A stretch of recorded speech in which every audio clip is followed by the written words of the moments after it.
13th, 2024 Board of Education meeting to order. Mr. Anagnostou, would you take the roll? Mrs. Bissell? Here. Ms. Cobain? Here. Mr. Micko? Here. Ms. Dachek? Here. Mrs. Hausum? Here. We are all present. Would you please stand and join me in the Pledge of Allegiance? I pledge allegiance to the flag of the United States of America and to the republic for which it stands, one nation, under God, indivisible, with liberty and justice for all.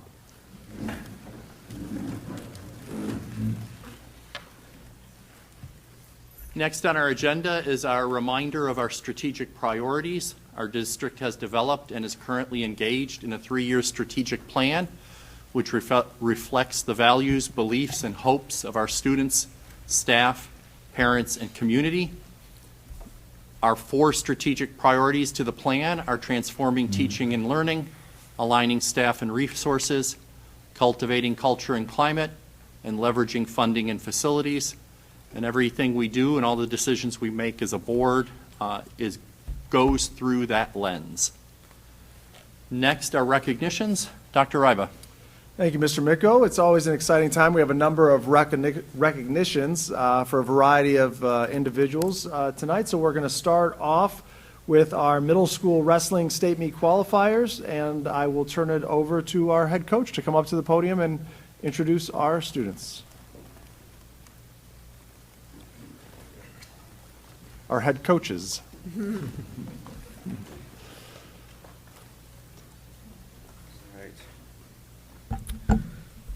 So this group of hard-working young men came to practice every day with the intent to improve their craft, and it was very obvious that their dedication paid off because they made it to the state tournament.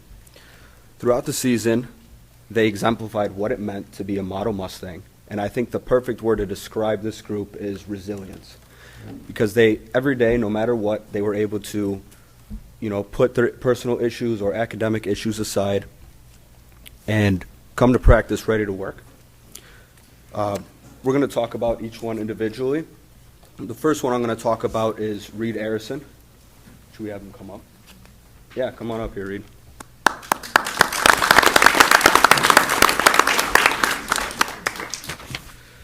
So, Reed was a little undersized for his weight class, but he never let that stop him because he continued to come to practice every day to work hard. He was one of the few wrestlers that came to off-season workouts, and I don't think he missed a single one. So despite his size, he was still able to compete, made it to the state tournament, and as long as he continues going, I'm excited to see what he'll do in the future.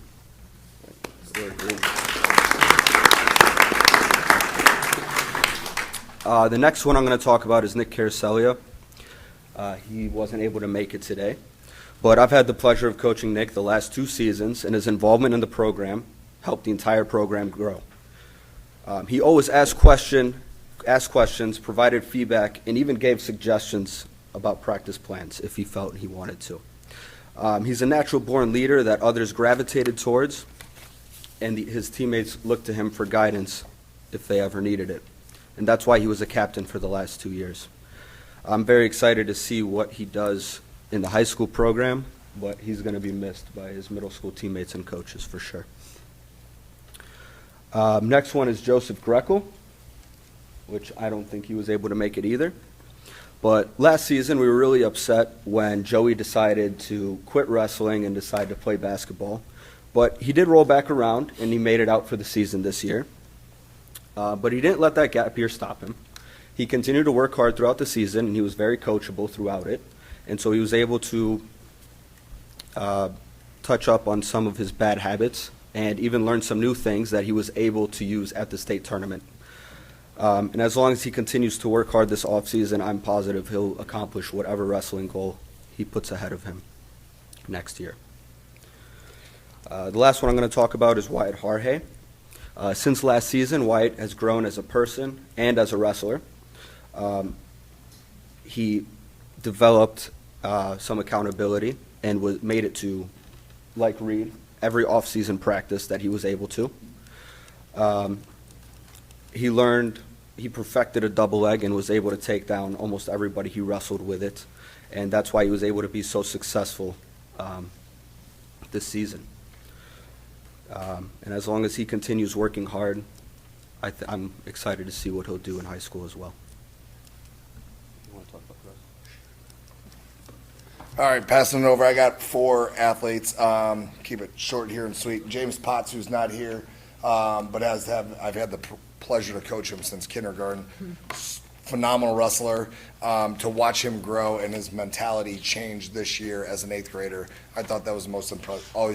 Has had the talent, but when you start to see, as kids grow in the middle school and start to see the mentality change a little bit, he was able to take it to another level. So congrats to James. Next one, I know he's here, my silent assassin, Henry Smith, come on up.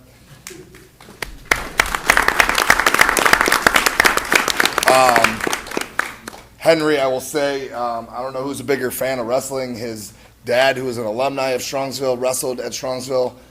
Henry loves the game, but I think his mom's the biggest wrestling person around here. But I'm looking forward to seeing what he does in the high school from a wrestling aspect. He goes from practice, he goes to club practice for wrestling. He wrestles in the summer, he wrestles in the winter, he is year round, and you can really see his craft. Like, I guarantee you this is not only middle school state qualifier, you're going to see it at the high school at some point, whether that's freshman, sophomore, junior, senior, as many as he wants, you will see his name again. So congrats, Henry.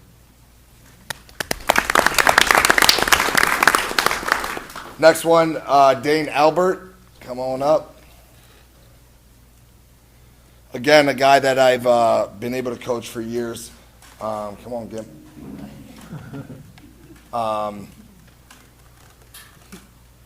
But when you look at an athlete, right, like sometimes you got one sport, two sport, to excel in all sports. I mean, he's a phenomenal football player, which I now get to coach him at the high school. He's been a great wrestler, had a lot of success this year. He's also a great baseball player. So when you see next year, you know, hopefully he continues to do all 3. When you talk about a 3-sport athlete, how hard it is not only to do one nowadays, but to excel. He really does excel in all 3.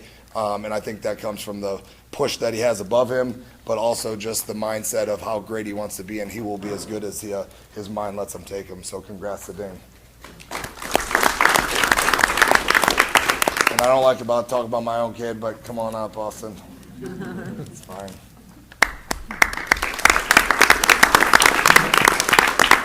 I think, as short as I'll make it, but I think when you are the son of a coach, I think that's probably one of the hardest spots to be, trying to be in the spotlight and do the right things, and trying not myself coach him as hard, but as Sebastian has said, I mean, to come in as a 7th grader, 4 captains were all voted by teammates, not coaches, and to be one of the only 7th graders as a captain, right, I think says a lot just for who he is as a person, because that is not my vote, that's not Sebastian's votes, that's these guys' votes. So we look forward to 8th grade next year, being the leader and, moving this thing in the right direction as Strongsville Wrestling has taken off in the last couple of years. So congrats to everybody, and congrats to Strongsville Wrestling.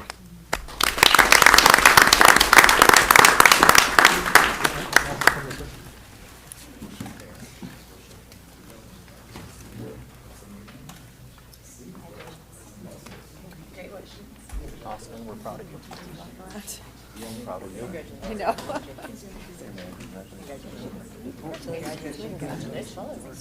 We're very proud of you. Congratulations. Again, we're proud of you. Coach, proud of you. Coach? Very, no, Yeah, I didn't Very know proud of you. either. I was like, yep, I almost threw it back at it, right? Congratulations. Good job. Thank you so much. Congratulations. Thank you. I appreciate it. Sorry, you almost broke your other finger. I didn't read.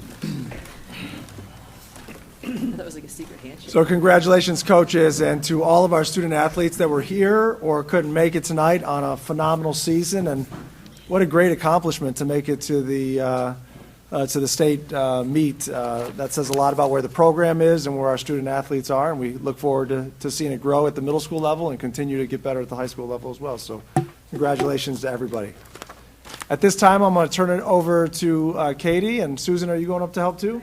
Katie and Susan, great leaders from our PTA council and PTA units, are here to recognize some of our PTA accomplishments over the past year. Hi, I'm Katie Hollabarger. I have the pleasure of serving as the president of the council PTA for the district this past year. And I'm here to present the Helping Hands Award and the TNPTA Award. What happens in our districts, we have 9 PTA units, and each unit will submit a nominee for each of these awards, and we have a committee who will read them anonymously, and they will select a winner for the district. The Helping Hands Award is someone who is not an educator, but someone who still is a staff member working in the schools that is instrumental in the PTA mission and helping the PTAs throughout the year.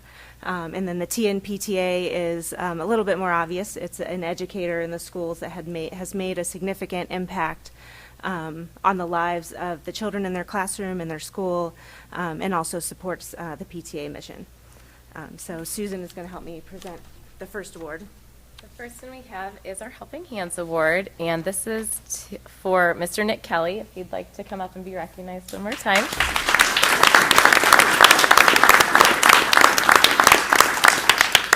I'm so excited to honor Nick again in front of this group because he deserves to be seen, by everybody in the district. So Mr. Nick Kelly is part of the Strongsville Middle School team that helps keep the school clean and safe for the students and staff and community. He leads the second shift custodians and has been with our district for 10 years. Nick, we think, is the best person we could ask for help with all of our PTA ceremonies and dances. He encourages us to text him for a personal greeting at the side door with a cart to efficiently get us in the building and ready for action. He never, ever acts bothered by any of our requests and often has offered something extra or is already beginning a task before we think to ask. For instance, I first got to know him when I did the first ornament night at the middle school, and Nick already had some holiday tunes queued up to play for us over the speakers before we'd ever even thought of it. So specifically, though, this year, Nick showed the utmost composure, compassion, and flexibility in September of 2023 when we planned a glow dance. And now we were very surprised when we turned off the lights and nothing glowed because the district had invested money in security and safety lights that automatically turned on. So none of our glowing lights were actually going to work for our dance. Amidst heightened emotions and limited time, and probably a few very strong stares from me that he read well, he would not give up to solve this problem. Without even actually telling us while we kind of were figuring out alternatives, he went to work calling the building manager after hours and the installation company to lead him on a complicated hunt for switches and wires through the whole building for 45 minutes. I did find out later that he was darn near close to getting electrocuted too, which I don't think he shares likely, but was true. And then suddenly, all of the unwinded lights switched off, and 400 SMS students were glowing immediately with squeals of excitement. The dance really got going, and the volunteers and planners, myself included, nearly cried with gratitude. So just a little, tidbit of how much he cares about, his role. He wasn't going to just say no. Everyone who interacts with Nick Kelly leaves knowing that he's qualified, kind, and more than willing. He says, if I can do one thing to make their day better, that makes it all worthwhile. And he does show that every day. Students, staff, and visitors from the community are lucky to have Nick overseeing the venue and planning for their safety and comfort. Nick's pride in his work is a great example for all of us, and I'm super happy to recognize him. Congratulations.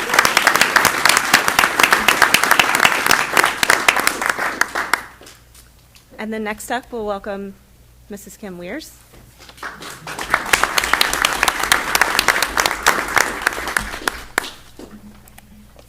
Mrs. Weirs is an educator at Kinsner Elementary School and also a PTA liaison. A lot of things were submitted about her, and I'll read off a few of them. She is a quiet force for social and emotional change and proactivity. She leads by example and does not look for accolades or recognition. Kim takes her experiences with what all people need to feel connected, empowered, and cared for to create a culture within her classroom that's supportive and reflective of each child. She uses her skills to move beyond simple classroom management and restorative practices to create a sense of community. She builds relationships with students and is proactive in creating a classroom that functions as a family despite varying abilities. Kim makes everyone around her feel important and is exceptionally clear about intentions with great results. She comes across very reasonable, capable, committed, and caring. Kinsner improved when Kim came on board. She embeds learning of executive functioning skills into her classroom so students build studying habits that promote life skills rather than memorization. Instead of posting notes for copying, she teaches students how to take meaningful notes, utilizes study skills, multisensory learning with music and movement, and makes learning engaging. She's approachable, gracious, caring, and while seemingly never too busy for parents and students.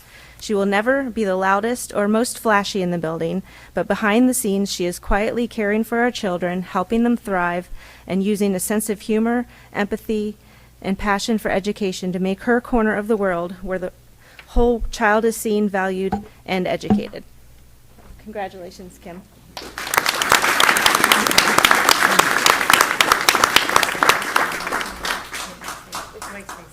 If you would like to, sure. I'm really nervous. It's much easier with fourth graders. Well, thank you. Hearing that, this makes my job, what I do, worth it. In our world, there's so much going on. We have so many things demands curriculum-wise with the state. And so hearing this to me is the most important. And one of my colleagues and I, we always say it's how we make the kids feel. And that just makes my job and keeps me going. But I want to say thank you to PTA because it is such a partnership. The PTA does so much in our building. So the support of parents and teachers together, I feel like I can't do this myself. So thank you. So thank you.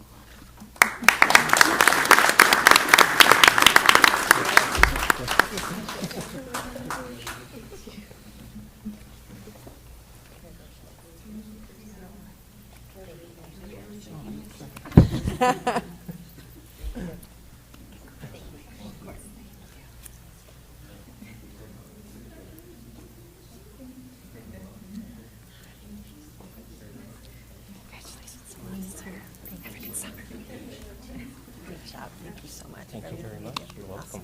Thank you so much for having me. Thank you. Thank you. Have a good day. Thank you. Well, congratulations again to Kim and Nick. Extremely well-deserving, and what a beautiful testament to their work and leadership and guidance and support they give for our district. So congratulations again. We're going to keep it going with PTA to recognize and present the volunteer hours for this past school year. Good evening to the school board, Dr. Iba and Mrs. Pelko. Thank you for the opportunity to be here this evening. It's my privilege to serve as a PTA representative, and I'm here on behalf of the council, but all of the 9 PTA units that serve the children, the schools, and the parents of our district. During this past year, PTAs in Strongsville have been able to provide what I would call an extraordinary amount of support. It just felt like a year where every building was just hitting on all cylinders with PTA involvement and creating new activities, keeping going legacy activities. Some of those include book fairs, carnivals, preschool prom, family movie nights, bingo, ice skating, math and science programs, after prom. The list just goes on and on and on. And as I was getting the hours submitted from each of the units for what they put in, I was just flabbergasted, because it's like having almost a full-time staff of people at each of these buildings, helping the students really excel and helping the teachers provide these enrichment programs. In addition to that, we provided tens of thousands of dollars in grants through each of the PTA units to teachers and to the school, improving gym and playground equipment, and organizing many different staff appreciation events.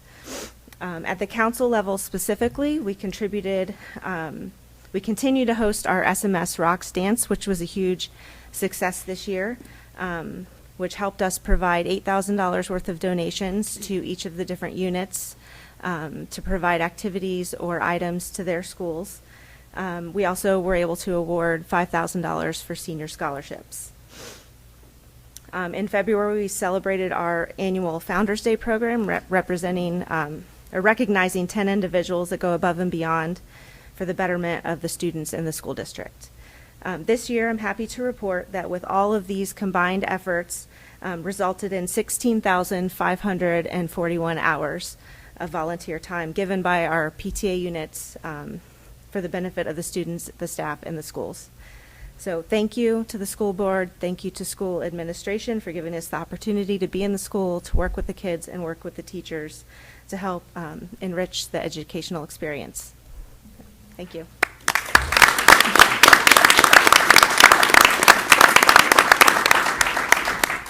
Well, on behalf of the board and all of our district, thank you, Katie, to you and all of the PTA members and leaders for the work that you did. Like you said, it's been a phenomenal year. I mean, I was asked this year for one PTA function, how do we get school buses to drive parents back and forth because there were 1,000 people coming to an event. So, I mean, just a tremendous amount of effort and time and energy, and we couldn't be the district we want to be for our kids and our families without your support. So on behalf of all of us, thank you.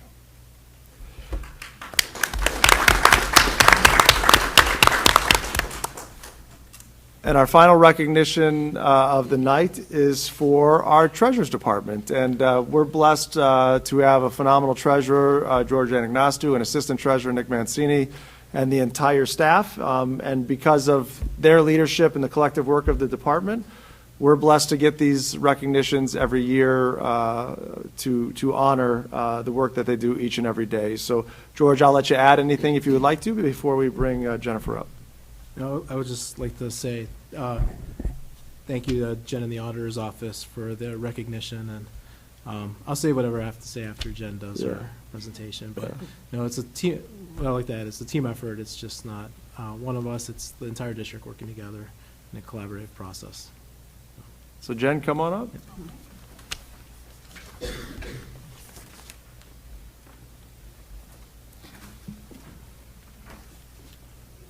So I am Jen. I'm a regional liaison from the State Auditor's Office, and I have in my hand a Auditor of State Award with Distinction.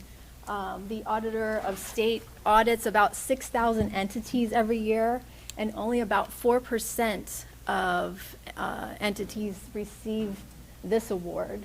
So it's a real testament to George Anagnostou. It's such a fun last name to say. And his team. So you should be proud of this award. The Auditor of State, they audit local governments and school districts, and upon completion of that audit is when they determine that it's a clean audit. So congratulations to George and his team on receiving this award. Yeah, congratulations. Yeah.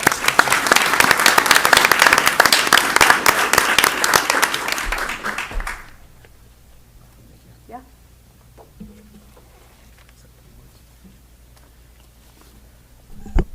Thank you again, Jen, and the Auditor Faber in his office for the recognition of the Auditor States Award with Distinction. This past year marks the 5th consecutive year that the district has received this prestigious award. And as a district, this is an award we strive for as it represents excellence in financial reporting and a commitment to efficient, effective, and transparent services. As I mentioned earlier, it's just not me, and it's an entire staff, Treasurer's Office. We'd like to recognize my staff that are here tonight, Assistant Treasurer Nick Mancini, Administrative Assistant Melissa LePage, and those who cannot be here tonight are Payroll and Benefits Coordinator Lauren Usick, our Payroll Inventory Clerk Joan Cahuth, and Accounts Payable Judy Jerkago and Michelle Konachensi, and also recognize a couple of retired folks that were here during the audit period as well under this year, Don Evangelista and Ruth Ann Franzik, and also like to thank Dr. Ryba and Jenny Pelko for their leadership throughout the district.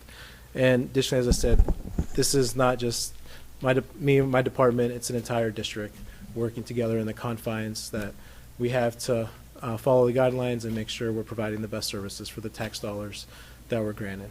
So thanks again, and hopefully next year we'll be back for number 6. So.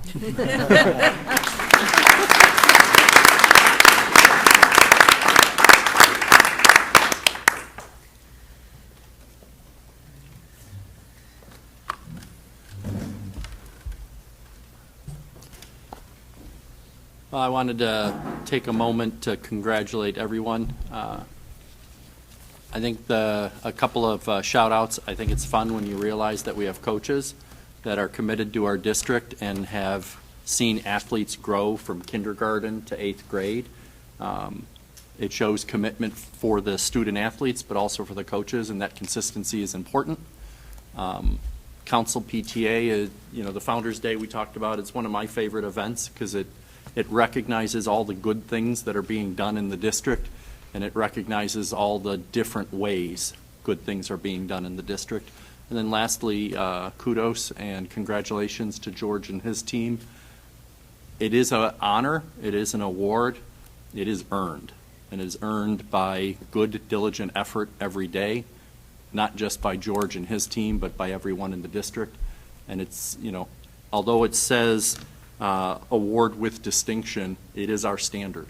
And George says it with a little bit of humor, but it's also our goal that we will achieve and earn that award again next year. So congratulations to everyone, and thank you very much.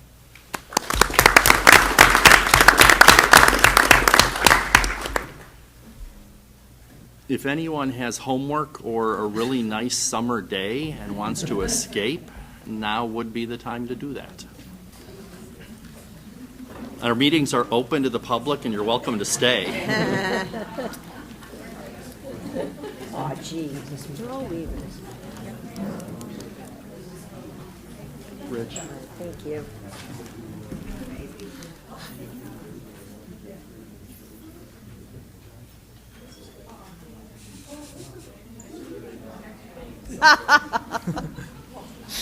Welcome.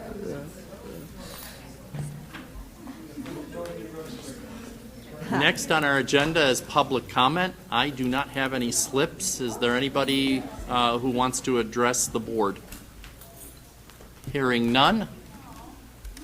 We do have a request to go out of order. Dr. Ryba? Yeah, so we're excited tonight. We have 3 administrative recommendations for your consideration. And so just so they can enjoy the beautiful summer night as well, I'm going to ask Jenny to recognize and introduce our recommendations to you now. Yeah, so our first, I want to say nominee, but that's not right. I want to have Sierra Gaspar come up to the podium here. Earlier in the year, the board approved the new position of a preschool principal. So Sierra is our candidate that we'll be recommending to you this evening. And she's currently an assistant principal at Parma Community School, where she works with students in grades K through 3.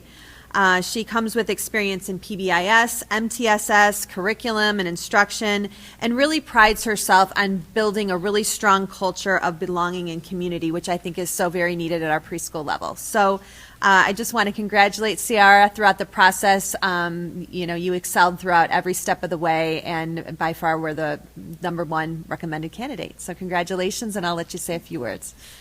Well, thank you for the introduction. I am Sierra Gaspar, actually soon to be next month Sierra Vanderhoff, so that will take some getting used to. But yes, I'm very excited and really grateful and humbled for this opportunity to join Strongsville. Really excited to meet the staff and the students and the families, and really looking forward to getting to know all of you and partner together for the success of our students. So thank you again for this opportunity. I appreciate it. Congratulations. Thank you. Yeah.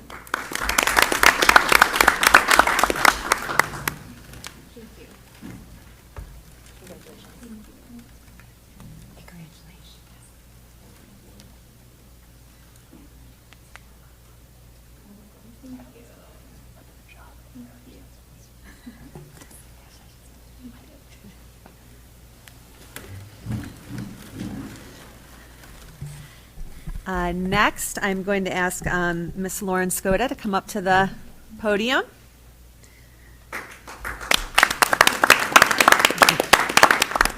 So Lauren may be a familiar face, but again, she left us for 1 year. I did. But now she's back. So we're thrilled to have you back in the district. And I think about a week and a half ago, maybe we met together, and we just had, I thought, was a great conversation about the future of Strongsville and all of the wonderful things that we can partner together in terms of teaching and learning, and all of the wonderful things that Lauren will bring as our gifted coordinator, not only at the elementary level, but also looking at the middle and high school level as well. Things like project-based learning we talked about more STEM activities, we talked about partnering with just deeper learning experiences and better experiences for our students. So Lauren comes with a wealth of ideas, and we're thrilled to welcome her back to Strongsville as our gifted coordinator. Thank you. Well, you stole everything I was going to say, but so hi everyone, Lauren Scotta, soon to be Mrs. Dowdell as well. So we got that going. So I'm back, and I'm very excited to be back. As Jenny mentioned, I took a year away. I worked for BW as the Director of Community STEM Initiatives, and I currently work at NASA as an educator intern for the summer, so lots of great experiences working with STEM curriculum and STEAM curriculum and project-based learning, and doing a lot of professional development, not only with K through 12th grade, but higher education, which I think is really a nice benefit that we can look at to see how we're preparing our students for higher education and career readiness. So I am just thrilled to be able to come back to Strongsville and work with our gifted learners and beyond, and I'm very excited. So thank you all very much for this opportunity.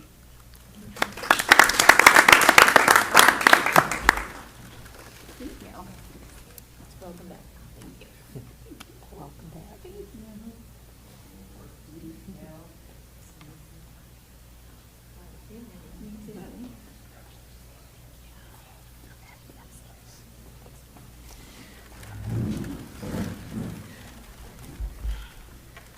And finally, I'd like to call up Ms. Tara Thomas to the podium.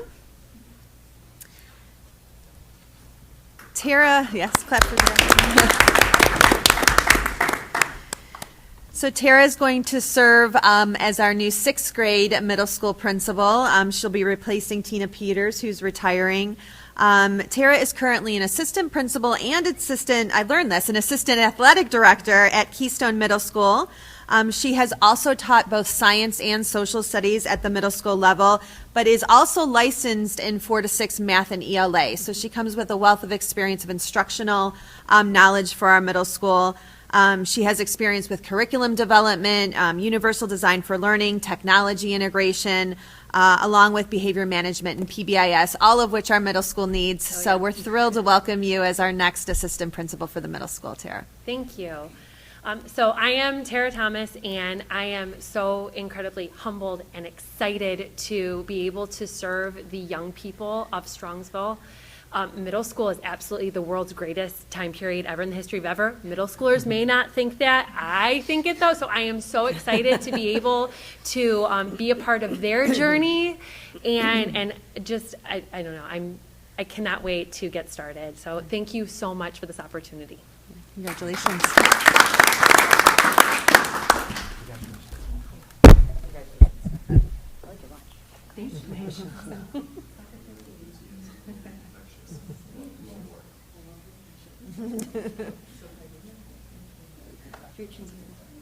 My mom taught middle school for 40-some years and never said that. So.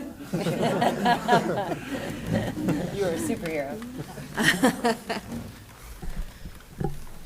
So once again, I know the board's going to take official action here in a little bit, but blessed to have Lauren back in the district, and to Tara and Sierra, we're thrilled to have you as a part of the team and know that you're going to do great things for our kids and our community, so welcome.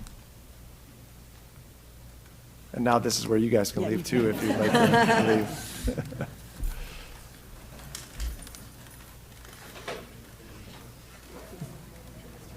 And then there were 3. Oh, 4. Melissa, I didn't see you back there. But she has to be. She has to be. Yeah, That's true. she's stuck.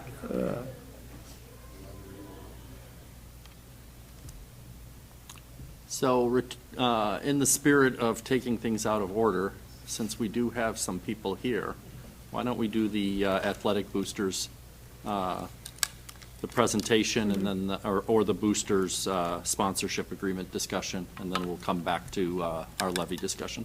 We also have the approval minutes if you want to do that real quick. Okay, Section D1, approval of minutes. This is on the consent calendar. Motion to approve Board of Education meeting minutes. All district video and audio recordings are permanent part of the minutes from our May 23rd, 2024 meeting. Now we can go to, do we have a preference? Doesn't matter. Why don't we do the athletic department presentation quarterly update first? All right, I would like to call Denny Ziegler up to the podium to do the quarterly update that we've been doing throughout the year with the focus on the spring update. All right, thank you, everybody, for allowing me to share some spring updates with you. Spring was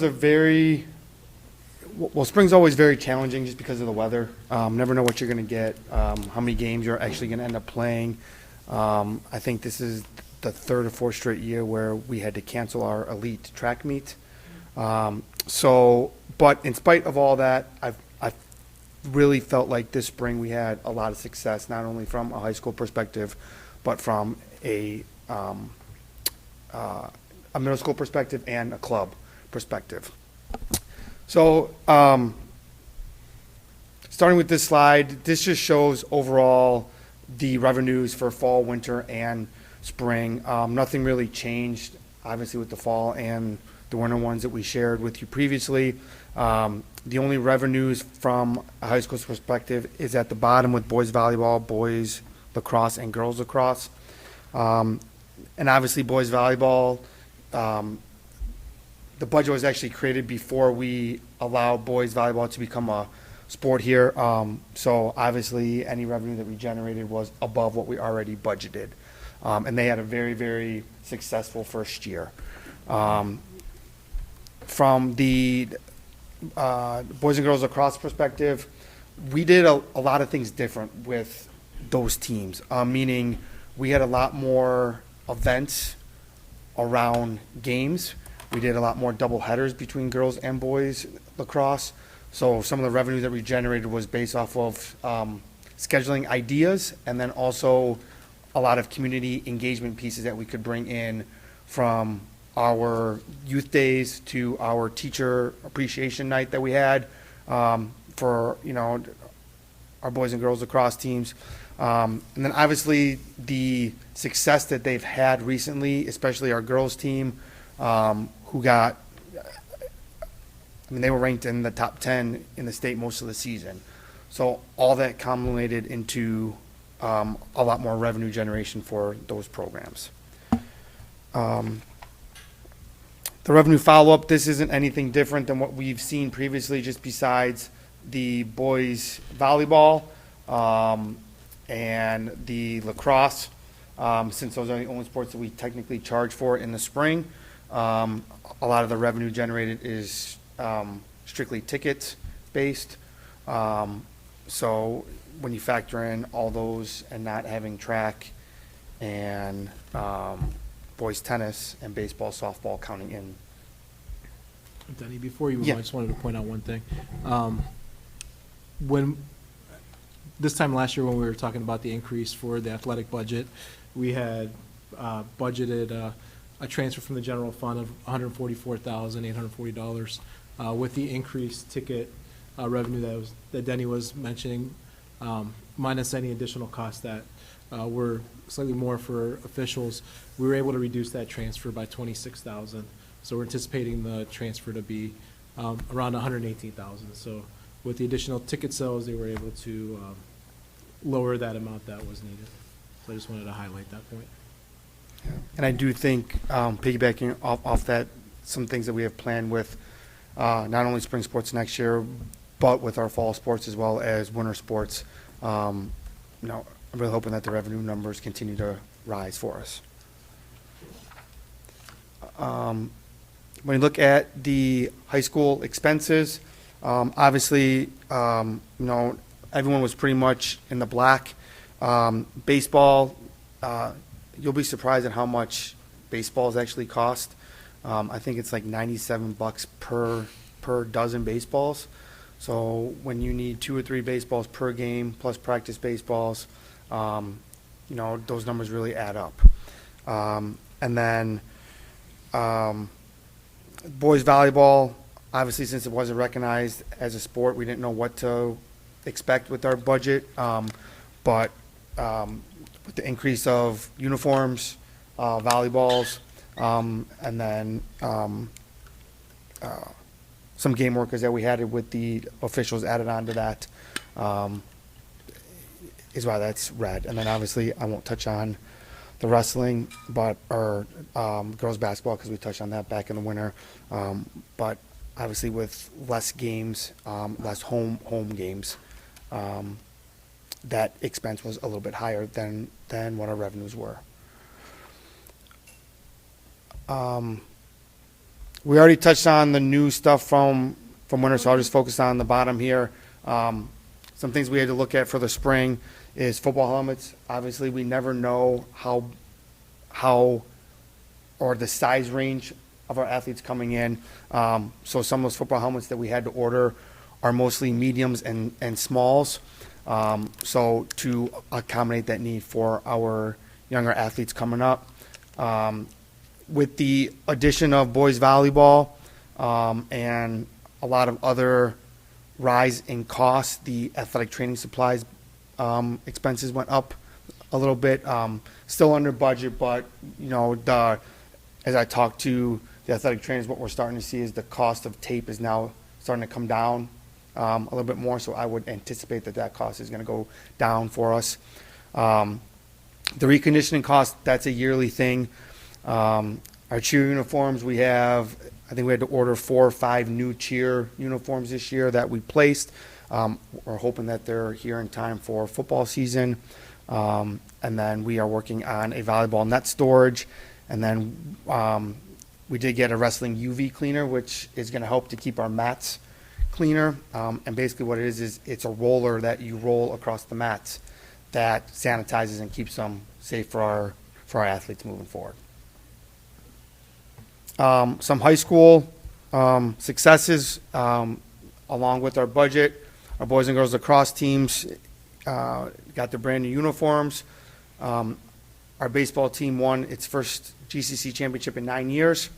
Our softball team had brand new uniforms. And then our girls track athletes, we had a relay team that placed 5th, and we had a individual that placed 4th. And we had a state qualifier in our hurdles. So lots of success going on for our high school programs this year. And just to recap, you'll see kind of where we have been and where we're at now. This is just taking into account the GCC standings. So obviously baseball, softball made a jump. Boys and girls lacrosse did the same. Girls track and field made a jump. Boys track and field made a jump. Boys volleyball, this is the first year, so we'll see where we go from there.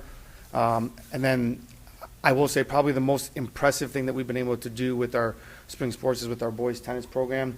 We went from about 20 athletes, we're now above 40. So that program has really taken off, which allows us to have more contests with a JV and a JVB team along with our varsity athletes. Our middle school follow-up, the only revenue that we saw coming in for the middle school was our track, since our softball team's a club.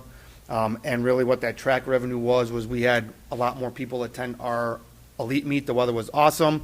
And that is really starting to take off as we have more schools that are wanting to be part of that meet now every year. The expenses for middle school, there's really not, track and field is really the only one that we had during the spring. They were under budget. What we try to do sometimes is to bring the middle school athletes over to the high school to run on our tracks to utilize some of our stuff, but they still utilize some of the things down at the middle school. But the cost to run things down there is not as much as, let's say, a high school meet. And we utilize our high school staff to run that meet for the middle schools, which also helps.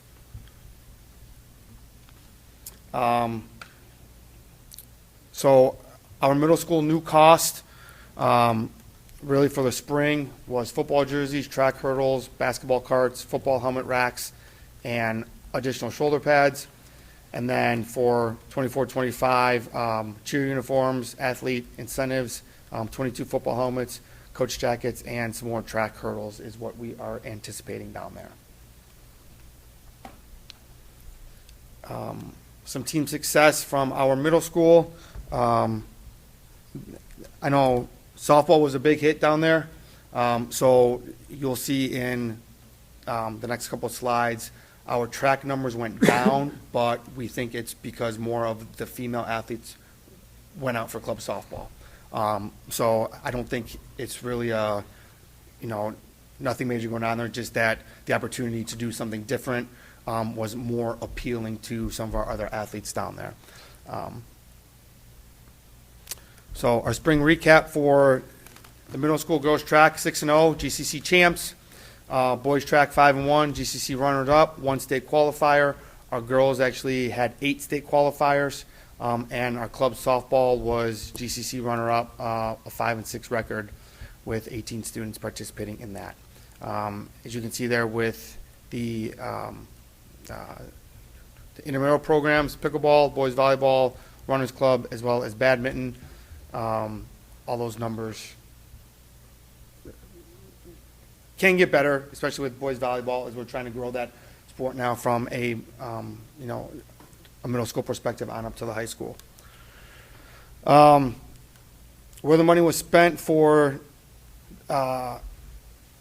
additional for the spring with our participation numbers, as you can see, overall from a high school perspective, throughout the whole spring, we had a positive change of 23 athletes participating. Middle school dropped 12, and then the high school as well as middle school combined for the spring was a total positive change of 11. And as I stated, the track and field numbers at the middle school, if you look at it, was 221 to 191, a difference of that 30, but 18 of those went over to softball, to club softball. I won't go through winter and fall because we already went through that. And then this is just high school only, this is high school, middle school, total participation number for winter, spring, or fall, winter, and spring. Total in 2022, the high school had over 1,000 students participating in some sort of athletics. Our middle school had 620, and total that is 1,642, which is almost a 10% increase. So from the year that we took from 2017 through 23-24, it's almost a 24% increase in our students participating in athletics here. So as we continue to build and want to provide those championship level experiences for our athletes, we think we're on the right track. Still some work to do, but we're definitely getting to where we are getting more students wanting to do things for our sports teams.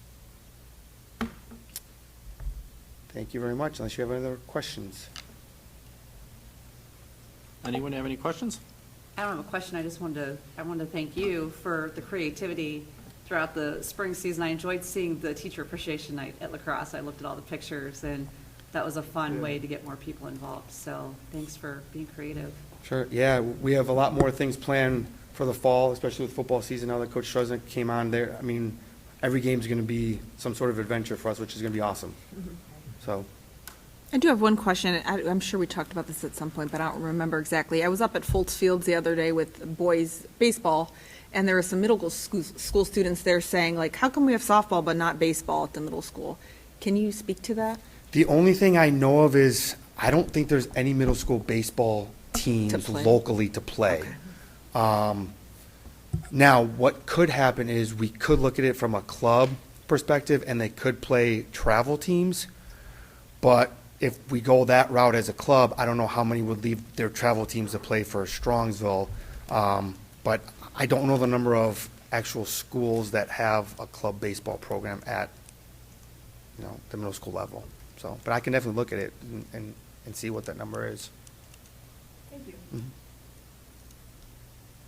As far as the budget is concerned, anything that, we did such a good job planning the budget, trying to predict, anything that you foresee that we did not predict that The would only come up thing as a that surprise? Yeah, the only thing that I know that is coming up at the end of next fiscal year is our BSN contract.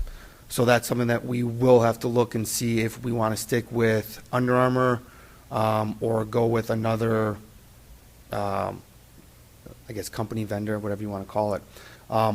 There are some other companies out there that offer more, so that's worth something, but on the flip side of that, that means all new teams have to get brand new uniforms again. So looking at both angles that way, that's a major one that's going to be coming up.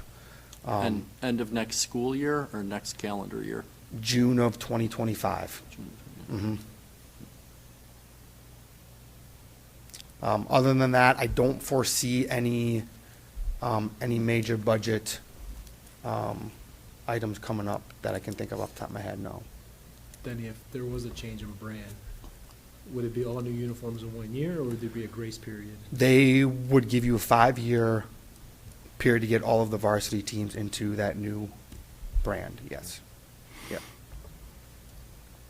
And then Which we would be on our uniform rotation anyways, so I don't think that would be a major concern. It's just of what the cost of those new uniforms would be versus what we're paying now with the Under Armour. And then as far as participation is concerned, do you have a goal? I don't have a total number, no. I would like to see our multi-sport athletes numbers increase to almost 50%, if I could. I don't think we're even close to 30 or 35% right now. But I do think that a lot of our coaches that we have in place now are definitely gonna collaborate to, really push a lot of our athletes to do multi-sport athletes, or to do multi-sports. If you could provide us with the number, I'd be interested in it. Sure, okay. What the current number is so that we know what the goal is. Sure. Mhm. Thank you. Thanks, Dan. Thanks. And that's the only item I had under my section, so if there's no other questions, that concludes my report. Great report, George. And an award. What a great meeting for a treasurer. So moving back to our athletic boosters discussion, and we have Coach Trusnick here if we need to lean on anyone, but I kind of wanted to just start the discussion. The athletic boosters have come to the board with a request, and the reason this requires board discussion is twofold. I don't want to say it's out of the ordinary for school districts, it's out of the ordinary for us. Normally, these kinds of sponsorship opportunities are negotiated by the superintendent on behalf of the board directly with whoever is doing the sponsoring. So we've had a request, we've all received the emails and we're able to review them, but it's the ability to do a sponsorship for our football, or it's not just football, for our Pat Catan Stadium locker rooms.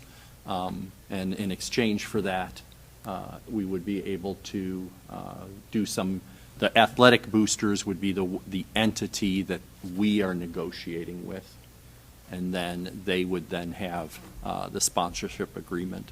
So you've all had a chance to review it, and what I'd like to know is if there's consensus that Dr. Ryba and Mr. Anagnastu can work with the athletic boosters to bring us a contract. I have a question. What is the advantage to doing it this way as opposed to doing it directly with the district? A few advantages. There's some, the district is a public entity. The boosters are a 501c3. So there is some tax advantage or potential tax advantage for the donors as they're lined up. Beyond that, it's just the way this one worked out. Okay. So it's not- I'm supportive of it. I don't have any big issues, but it is one of those things that had to be, or needs to be discussed by the board before we can we don't want to put the apple before the cart and unravel anything. I would also add that the boosters are paying for the cost of the project, and but the donor that they're giving the naming rights is going to offset the cost, and they're fronting the money, and then over the period of time, with the agreement that they would be reimbursed back with the naming rights. So it's like a pledge? What's Is it that? like a pledge agreement then? It's very It would be a similar, to- yes, it's Yeah. similar, Similar to- Yeah. the donor is going to make some upfront money, but the Boosters people, are gonna- the people providing the locker room equipment aren't going to wait Right. for it. So to some degree, it's just ability to spread payments out, things like that. The boosters are going to commit to all of the money for the lockers. Again, we have very talented people in our maintenance department, so the install would be done by our own maintenance department, et cetera. And all in all, I don't see any reason not to empower our two to negotiate the contract.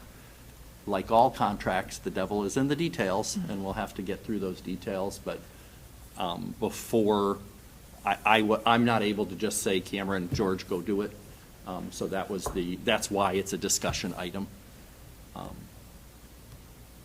And then we would bring back an actual contract that the board would agree to.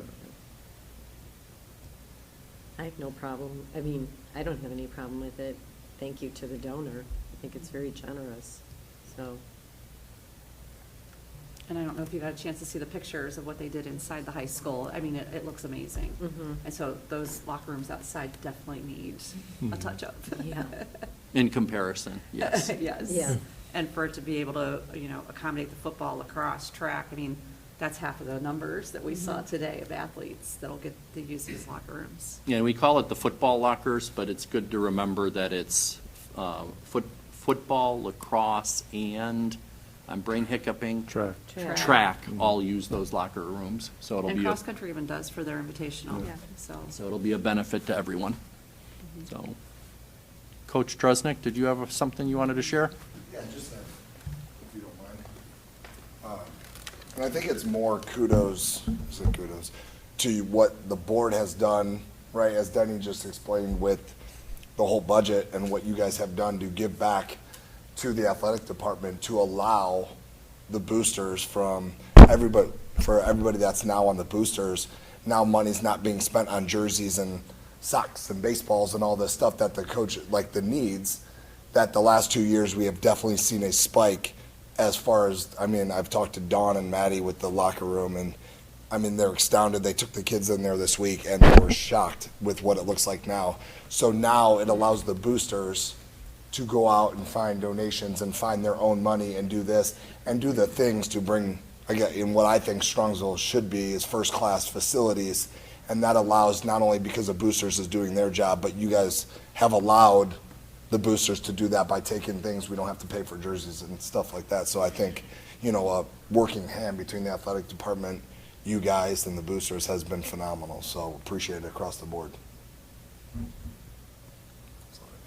If there's no other questions, I think you two have your direction, and thank you. Next on our agenda is our levy renewal discussion. So as everyone knows, we do have a levy that is currently on the books and is collected. If it is not renewed or voted on by the end of this year, though the levy amounts will no longer be collected by the county after this year. So the board has a decision to make with regards to what to do on the November election, and this is the first opportunity as a board that we have to have this discussion in a serious and rigorous fashion. So George has a presentation to kind of start our conversation, and then we as a board can continue it. Thank you, Mr. Micko. As Mr. Micko said, I've put some slides together just to kind of facilitate the conversation. As he said, this is the renewal levy that we have had on the ballot the last 2 times that hasn't been successful. November, we have our last opportunity to put it back on. If it does not pass, then $9.9 million of revenue will be lost at that point. Just to highlight what it is, the renewal levy is a 5.9 mil operating levy that was initially approved by the voters in May of 2019. With increased valuations, the residential effective rate is 5.12. Renewal of this operating levy will generate approximately $9.9 million per year for the district's operating fund. And a renewal levy is a continuation of a previously approved levy, meaning this is not a new tax. This is not a tax increase. Last month, I presented a 5-year forecast to the board just to kind of highlight the May 5-year forecast. This year, our total revenues are forecast to be $90.3 million. Our expenditures $86.2 million, with a revenues over expenses of $4.1 million. And the next column in fiscal year 25, this is the first year that, if not approved, the levy would fall off. And the way we have to show the forecast on the slide is if the levy does not pass, or assume that the renewal is not included, and then add it back to the bottom. So if the renewal is not passed, we would lose half that money next fiscal year, which is roughly about $5 million or 4.8. So we would begin deficit spending by $6 million. Even if it was passed, we would start deficit spending by $1 to $2 million. And then, as you would see, if it is not passed and that trend continues, that deficit spend continues to increase, and we would be looking at a cash deficit in fiscal year 28. If it were to be approved, we would have a positive cash balance of $33.7 million that fiscal year. And also add that fiscal year 28, it's just not the current renewal levy that drops off. We also have another renewal levy. So half of that would be the first year that would come off as well. So that's why the renewal on the bottom is showing greater, at $14 million is the 2 levies combined. To kind of summarize with this graph that we've been using, if it were to be approved, as is in the green box, our cash balance in 2028 would be $35.7 million, with a deficit spend of around $6 million at that point in time. If it were not to be approved, our cash balance would be a deficit of 2.5, which legally we're not allowed to have a cash deficit, and with a deficit spend about $20 million. So that would be a large gap that we would have to start closing at some point to maintain fiscal stability. Last year, we did establish a cash balance policy, which has triggers for minimums and maximums of cash. One of the minimums is that we at least have 90 days operating cash for expenditures, which is about 3 months on hand. Looking at our lowest points on hand, or at the end of the fiscal year, when the renewal levy was initially passed, we had 166 days, and you see that spike, and then throughout the levy cycle, you see the decline. But throughout the 5-year forecast, assuming that the renewal is passed, we would be above that benchmark with fiscal year 28 with a 90 days, about 131 days cash on hand, which is above the 90 days. Timeline for the renewal levy, I'm just going to kind of work backwards. All of this graph is in chronological order, but working from the bottom up, the election filing date is August 7th, which I believe is a Wednesday, by 4:30. In order to file it by August 7th, we would need 2 resolutions to be approved. The first resolution aiming at the June 27th or July 9th meeting, which is the resolution of necessity. We would have that certified by the county auditor's office, which they would just certify the amount that the levy would generate. And then the second resolution would be to officially accept that certification and direct me to file with the Board of Elections. And we could either, depending on when we do the first levy, we could either do that July 9th or August first meeting, which gives us ample time to file by August 7th. So the key is August 7th and working backwards from there. What have we done? We've had these slides before in our various community conversations, but what have we invested, since we got the $9.9 million, what have we invested back into the district?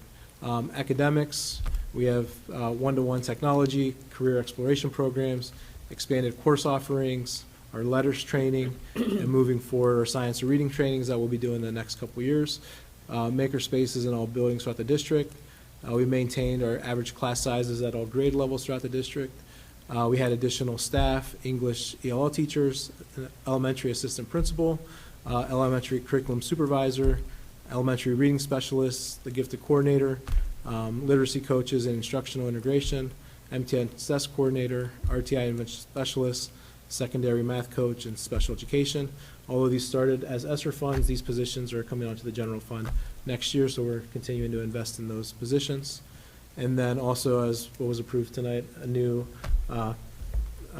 principal for the preschool as well. So that's an additional position that we haven't had.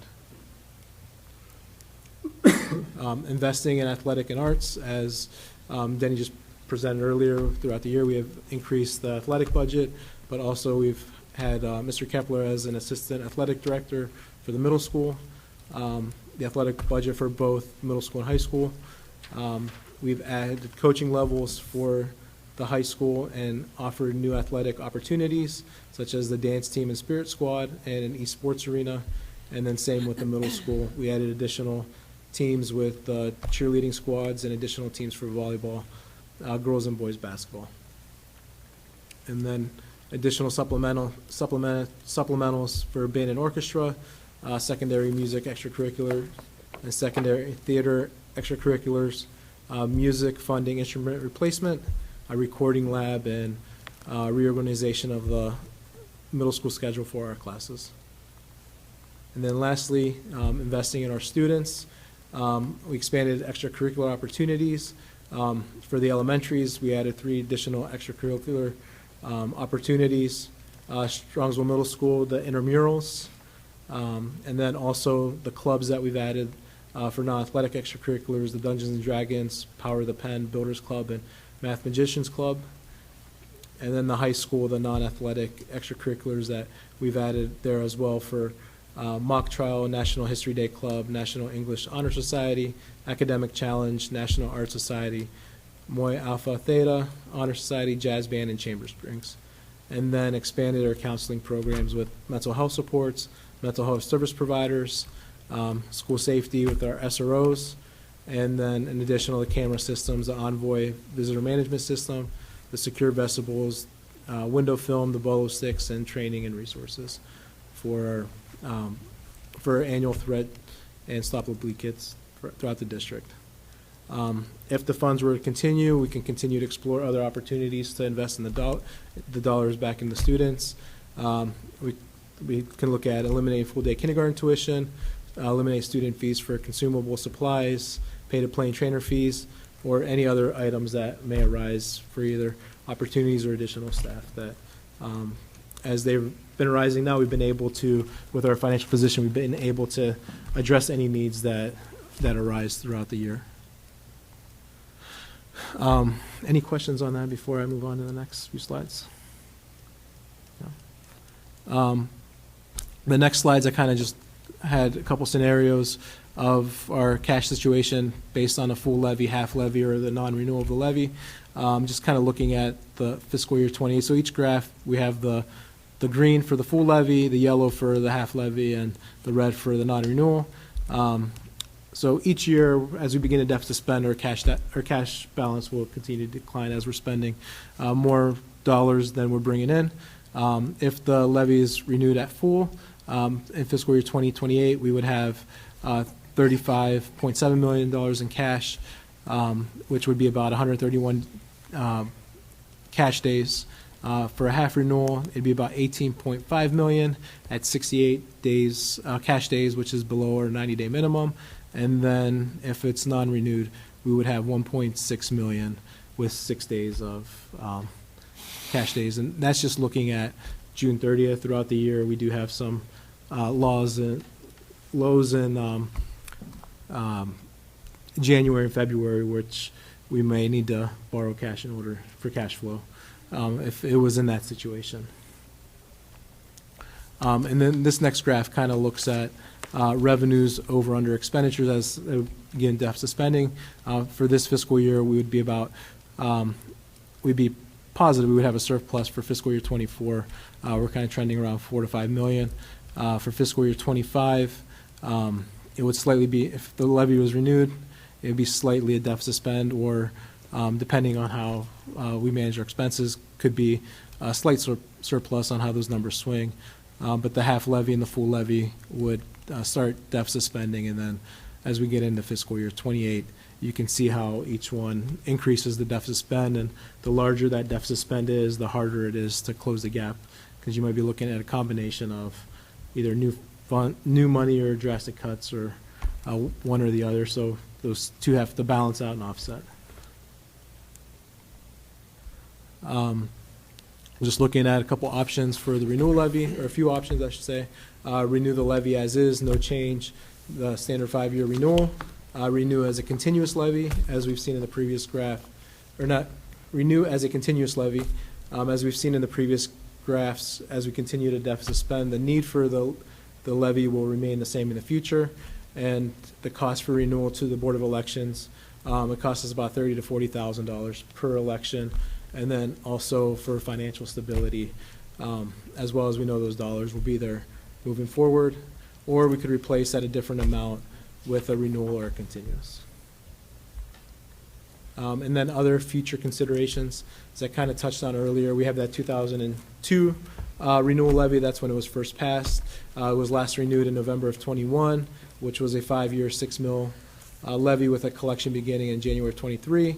The forecast assumes that the levy will expire in tax year December 31st, 2026, and collections will run through December 31, 2027, which is fiscal year 28 for us. And the first year it could be back on the ballot is November of 26. So that would be in 2 years.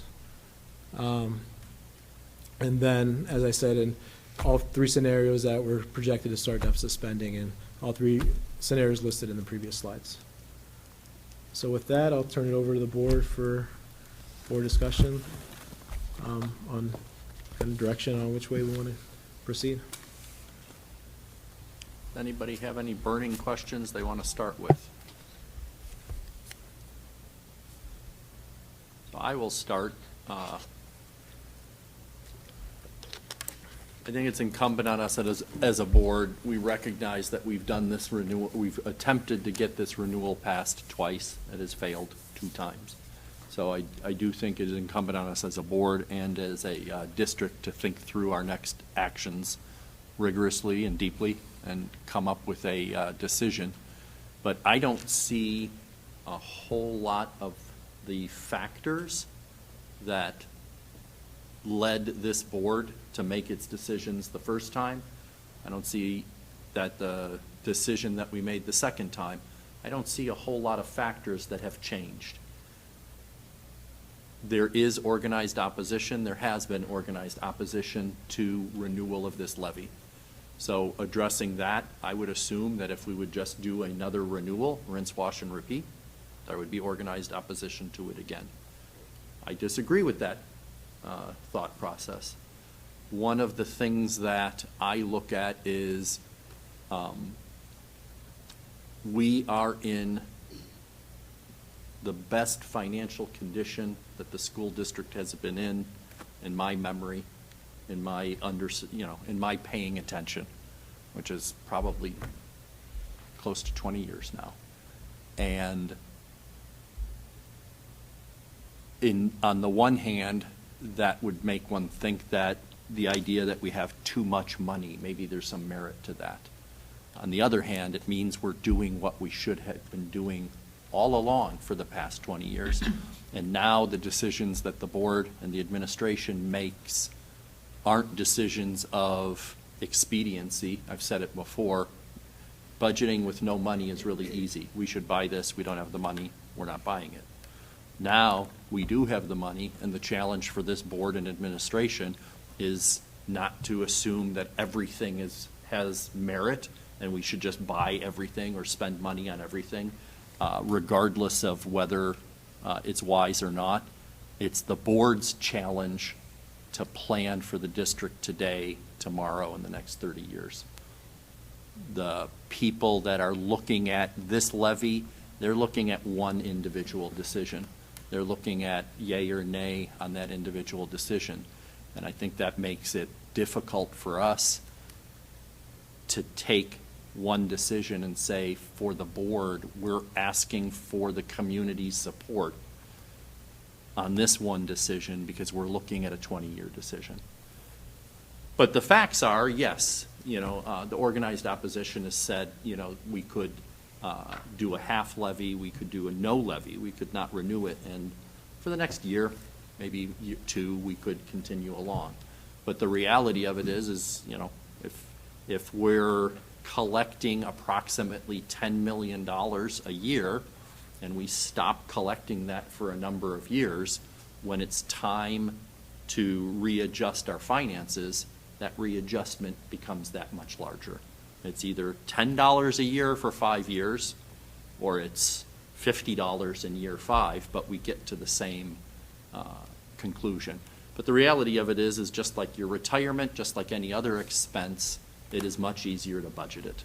So on that idea, as many of you know, I should start my own clipping service, but just so that we can frame the discussion of what Strongsville is considering compared to all the other school districts and all the other entities in Cuyahoga County and Ohio they're considering.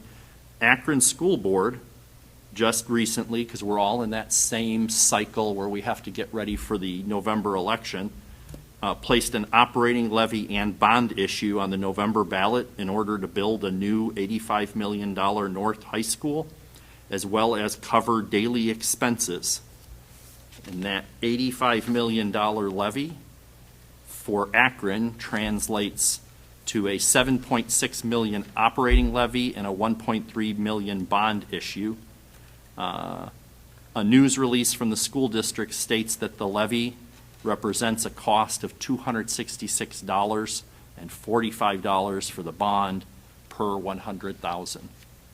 That's an increase. That is a new money request. It is not a renewal. Cleveland is going on the ballot.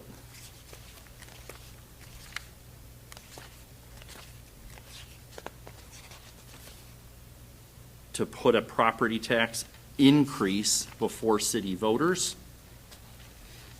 to help close a budget shortfall. The 8.6 mil school levy would increase property taxes by $301 annually per $100,000. As part of the same ballot issue, the district will seek the issuance of $295 million in bonds to maintain school buildings. So that's Akron and Cleveland. Those are urban districts. They're not suburban districts.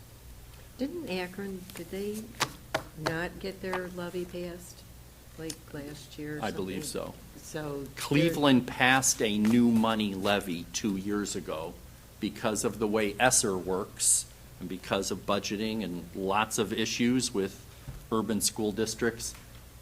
The new money levy that they passed 2 years ago, they're looking at an additional new money levy.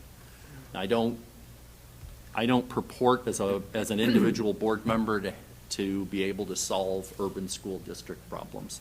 I like working on suburban school district problems. And in fact, I only like working on one suburban school district, and that would be Strongsville. But, and George and I were talking about this earlier.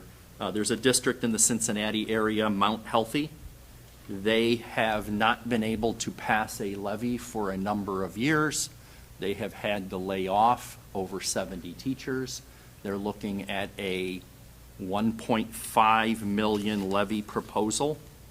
They originally were looking for a $3 million per year, but the board decided the amount was too great for that school district.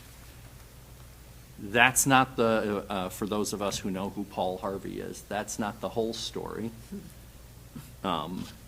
They are in, Keith Faber just recently declared them in fiscal emergency because of their operating fund deficit, which are the things that our 5-year forecasts predicts in less than 3 or 4 years. What that means is the state comes in and helps you right your ship by giving you a loan to pay your bills, and then you go and try to get a levy, and not to just make sure you're financially sound, but to pay back that loan.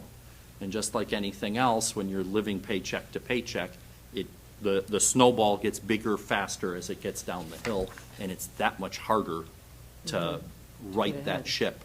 And those of us who have been in the district for 20 years remember how much work it took to right that ship, and we are now there. But Cincinnati school districts are really far away. So the one that we should be aware of is Medina, and they are looking to consolidate. They're looking at cutting. They're looking at consolidating.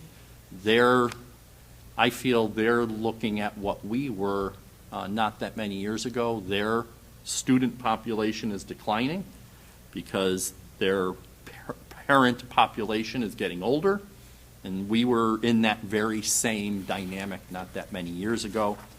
They have an emergency levy on the books for November. Again, Medina is, in a lot of ways, there's a lot of similar characteristics. Their levy passed or failed the same way our levy failed.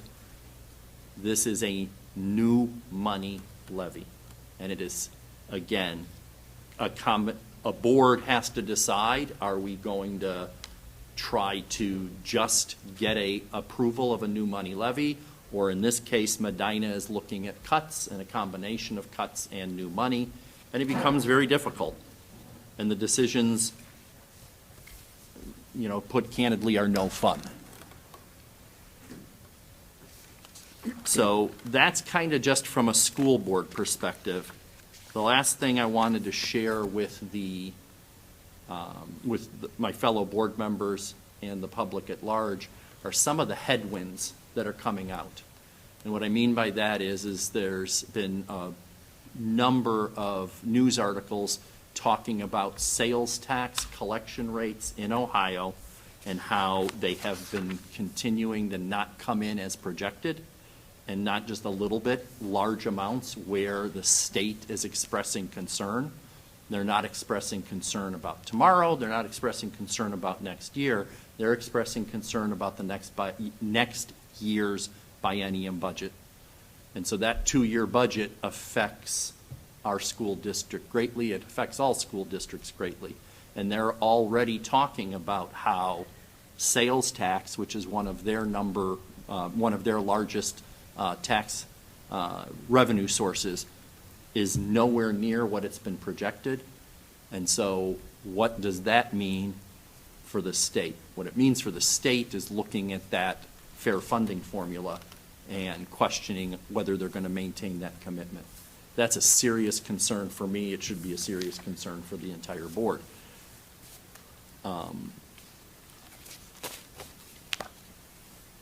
The state has a rainy day fund, but that rainy day fund is one-time money.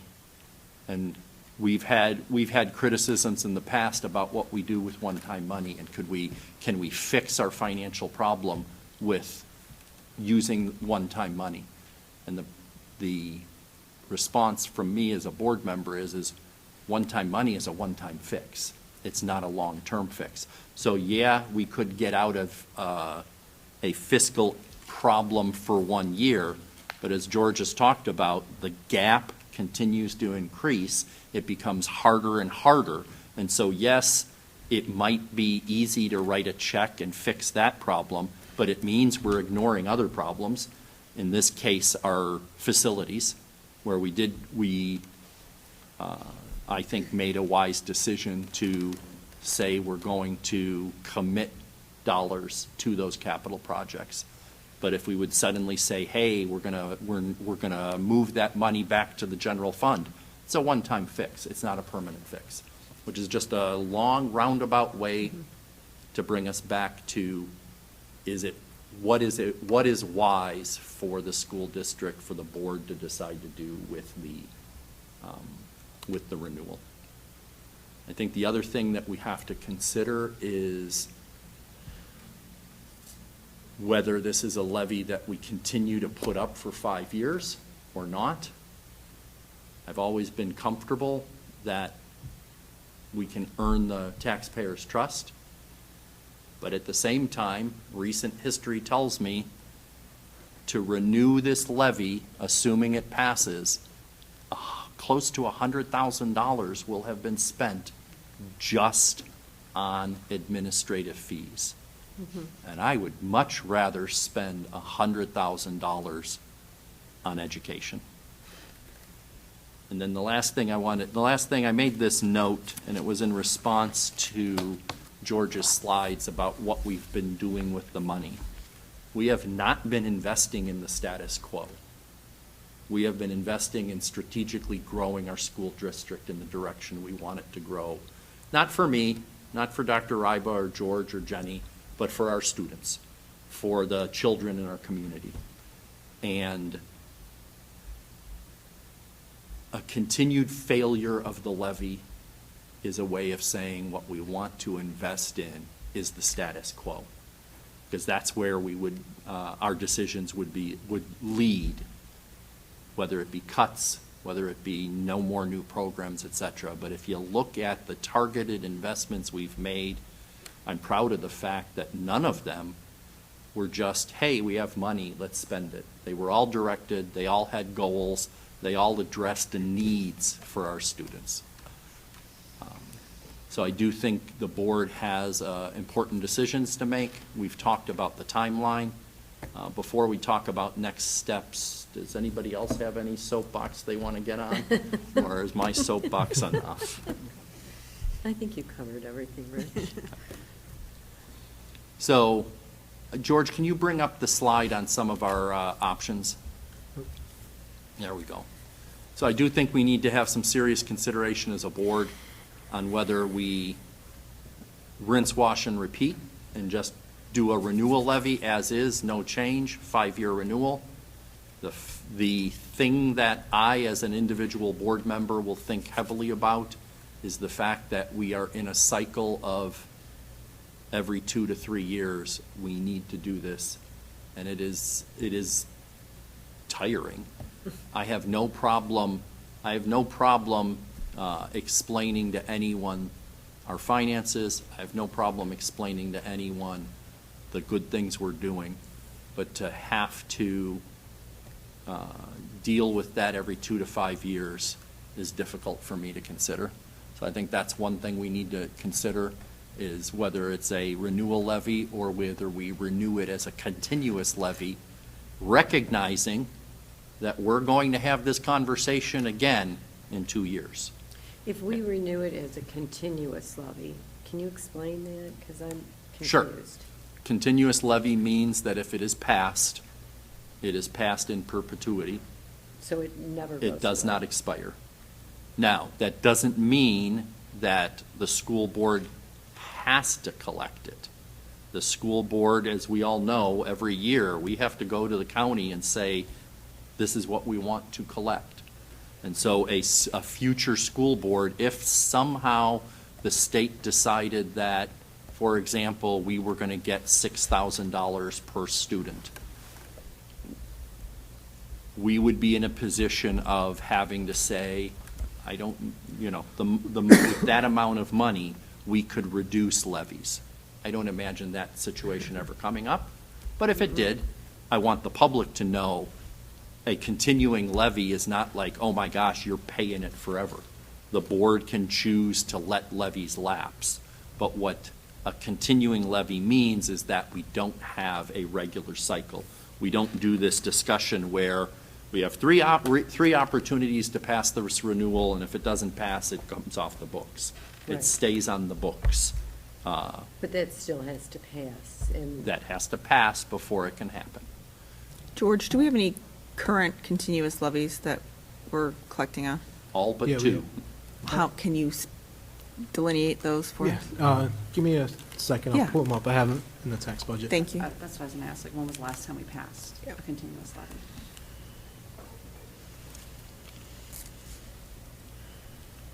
Would we reduce it if it was a continuous levy? There's our conversation.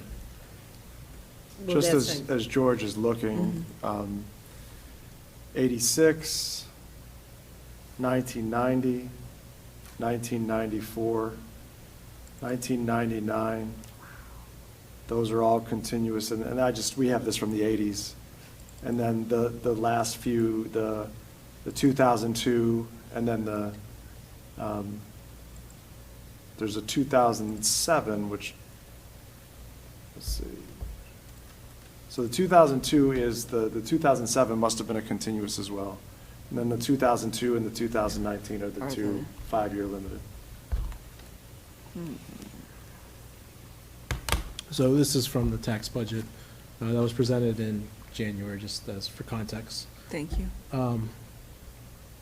So these are all of our operating levies up top. So we have the inside millage. We have, these were just previous levies that were just all grouped together. This is around when House Bill 920 came in place. So these were all the levies that were in 1976. The maximum rate was 31.8 million at the time. The effective rate currently is 4.71. In 78, we passed a 6.7 continuous levy. Currently, that effective rate is for residential is 1.57.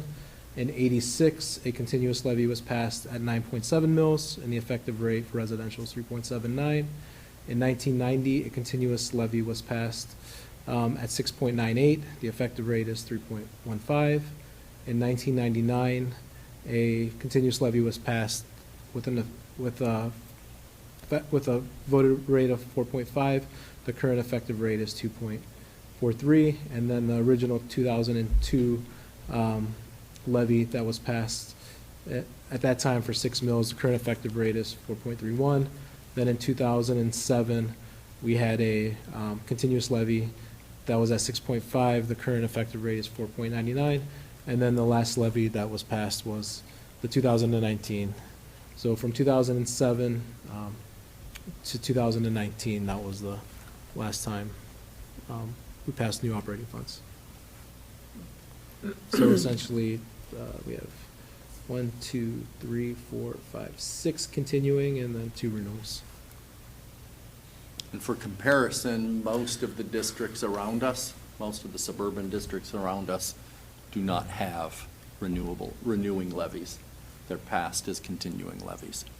And so on the one hand, if I'm a taxpayer, a renewal levy has an attraction in the sense that it lets me make sure that the school district is doing a good job. It lets me as a voter have the school district stand and deliver. On the other hand, Strongsville has been doing that, and I think they've been doing it very well in the last 5 to 10 years.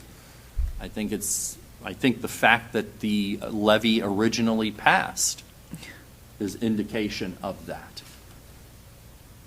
And so I am conflicted. On the one hand, I'm comfortable saying we'll earn it. On the other hand, we're spending $100,000 a year. And it's not $100,000 of my money. It's not $100,000 of anyone's money. It's $100,000 of the taxpayers' money. And so I am seriously considering whether that is a wise way to go, and whether going to the voter and saying, we have 2, you're going to have an opportunity to say yes or no. Is the school district worth investing in? Is it worth investing in at a regular rate instead of having a seesaw like other districts are having, where it's maintain, new levy, new money, because we're not, for a number of reasons, but not being good financial stewards? Or is the conversation, this next one is your chance and we're going to earn it, but we want to convert that to a continuous levy, recognizing that the community gets its opportunity to determine in less than 2 years, have we earned, do we continue to have their trust? Are we continuing to do a good job?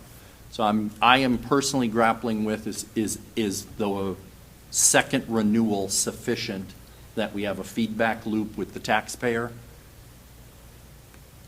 and we can stop spending money, sending it to the county to just run elections. How much money have we brought in the past year for full-day kindergarten and pay-to-play?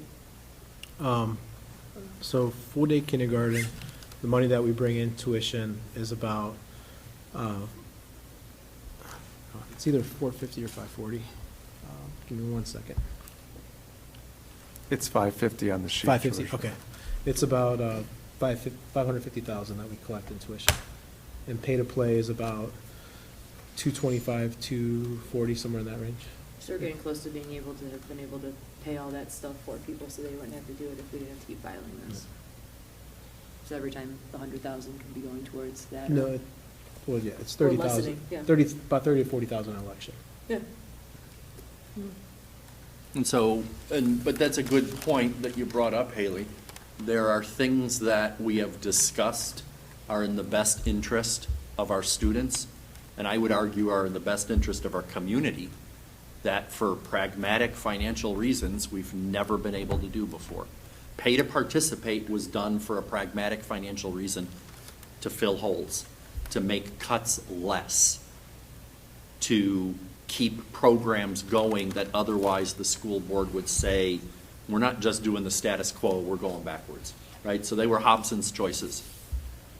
Full-day kindergarten, I know I don't even have to ask Cameron to get people to line up to say that there's an educational value for full-day kindergarten. And a want for it. We have our own regular visitor to our school board who speaks very passionately about full-day kindergarten and the burden it is on parents to, for some parents, to pay that extra fee for full-day kindergarten. If the levy is not renewed, the board is going to be in no position to even have the conversation. Now, the nuance for the board, again, the voter, the people who are opposed are just focused on one decision. The board's focused on, well, we're growing. Full-day kindergarten, we don't even have enough room for all of our students. We're getting mobile units. So those are the kinds of conversations that the board and the district have to have that are much larger and more in the lines of what are we going to do, what decisions do we make today that affect the next 5 years, the next 10 years, the next 25 years. And so it feels like we have the same conversations over and over again. We have, how many million do we have in our 070 fund? 25 million? 25 million. 25 and whatever was earned. And the plus interest. Yeah, so it's about 20. Because we're not keeping the interest for ourselves, it stays in the fund.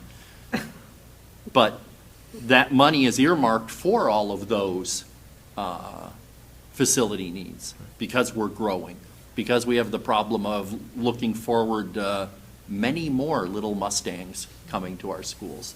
And that's a good problem to have, but it's also something that we have to plan for and consider versus just looking at yes or no on one levy. Mm-hmm. How much is all-day kindergarten a year per person? Per person, it was 2,200 So for it's this year. cheaper to pass the levy for someone who's sending their child to full-day kindergarten than to pay the tuition. That's true. But that's a small group of people. It could be a larger group if we had room for it. So again, why don't we bring up the timeline, George? Yeah.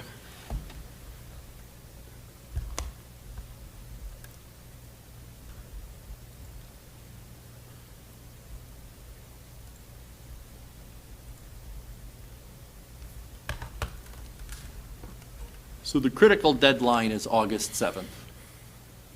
It's also important, I think, for the public to have the opportunity, if they so wish, to talk about all of these issues with their individual board members. And so what I would propose is if we work backwards, We need to have 2 resolutions. We have the August 1st meeting, which would be the second resolution. We have the July 9th meeting, which would be the first resolution. And then at the June 27th meeting, we would finish this discussion and let George and the public know what we want to have them vote on. Whether we want them to have, whether we just want to renew the existing levy, whether we want to convert it to permanent, whether we want to replace it with a different amount levy, all the different options that we've outlined before. This gives approximately 2 weeks for the board to consider it. It gives approximately 2 weeks for the public to communicate to the board, and then we can come back June 27th and come to consensus on what we want to do July 9th. That's what, if that resonates with the board, that's what I'm recommending.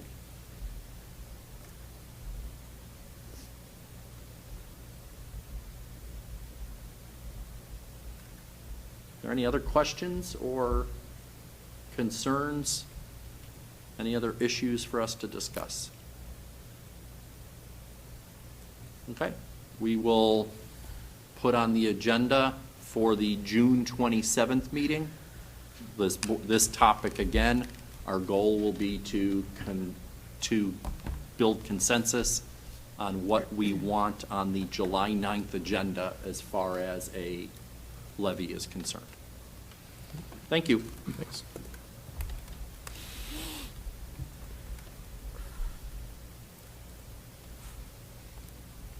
And then Dr. Go ahead. Dr. Ryba, you're up. All right, so I'm going to turn it over to Jenny here in a second to share some updates, but just as a reminder, a couple of years ago, we had a new contract with the teachers. A part of that contract was to revamp our supplemental contracts. We hadn't done that like in 20 years. So Jenny led a committee and did some great work, and George, as he shared his presentation, a lot of those new clubs and extracurriculars and activities and experiences for our kids came from those updated supplemental contracts. A part of the negotiated agreement was that we would keep, so we didn't have to go another 20 years. We had a mechanism in the contract that said we were going to have a supplemental committee, supplemental contract committee. We would meet on an annual basis, and that committee would provide recommendations to the board. So Jenny leads this committee, so I'm going to turn it over to her to share an update on the work they've done this year. So thank you. So just again, as a reminder, our goal is to keep our supplementals current and making sure that we're reviewing them each year. And so the committee met. And with that, review, we also look at maybe things that are lacking in the district and things that are needed and things that maybe have been going on and we haven't had necessarily a supplemental in place. And so these were the 3. We reviewed quite a few of them, but 3 are being recommended by the committee. A couple things that we consider are, obviously the need, how long have things already been going on in place without a supplemental, and then the participation rates of the students. So the first one is a drumline instructor for marching band. I think, as we reflected on in consultation with Andy Heyer, who is on the committee with us, this is one that he said, I kind of missed this one when we reviewed it initially. So Strongsville Instrumental Boosters have been paying for a drumline instructor for a while now. And the concern is really that if we don't secure somebody, it's really hard to find a drumline instructor that is willing to come in and basically run practices with just the drumline solely. And work with them all through the marching band season, and go through camps with them, and to try to find a qualified person with this type of degree is a challenge. And so we feel that this is something that the district should take over. Right now, the boosters do pay about $3,000 for this person, so we're recommending that it would start at the 7%. Experience level, which is about $3,200. We would just need one person, and there's already one person doing it that's available. So we wanted to be able to try to secure that person for this coming school year. So that's that one. If there's any questions on that. Does the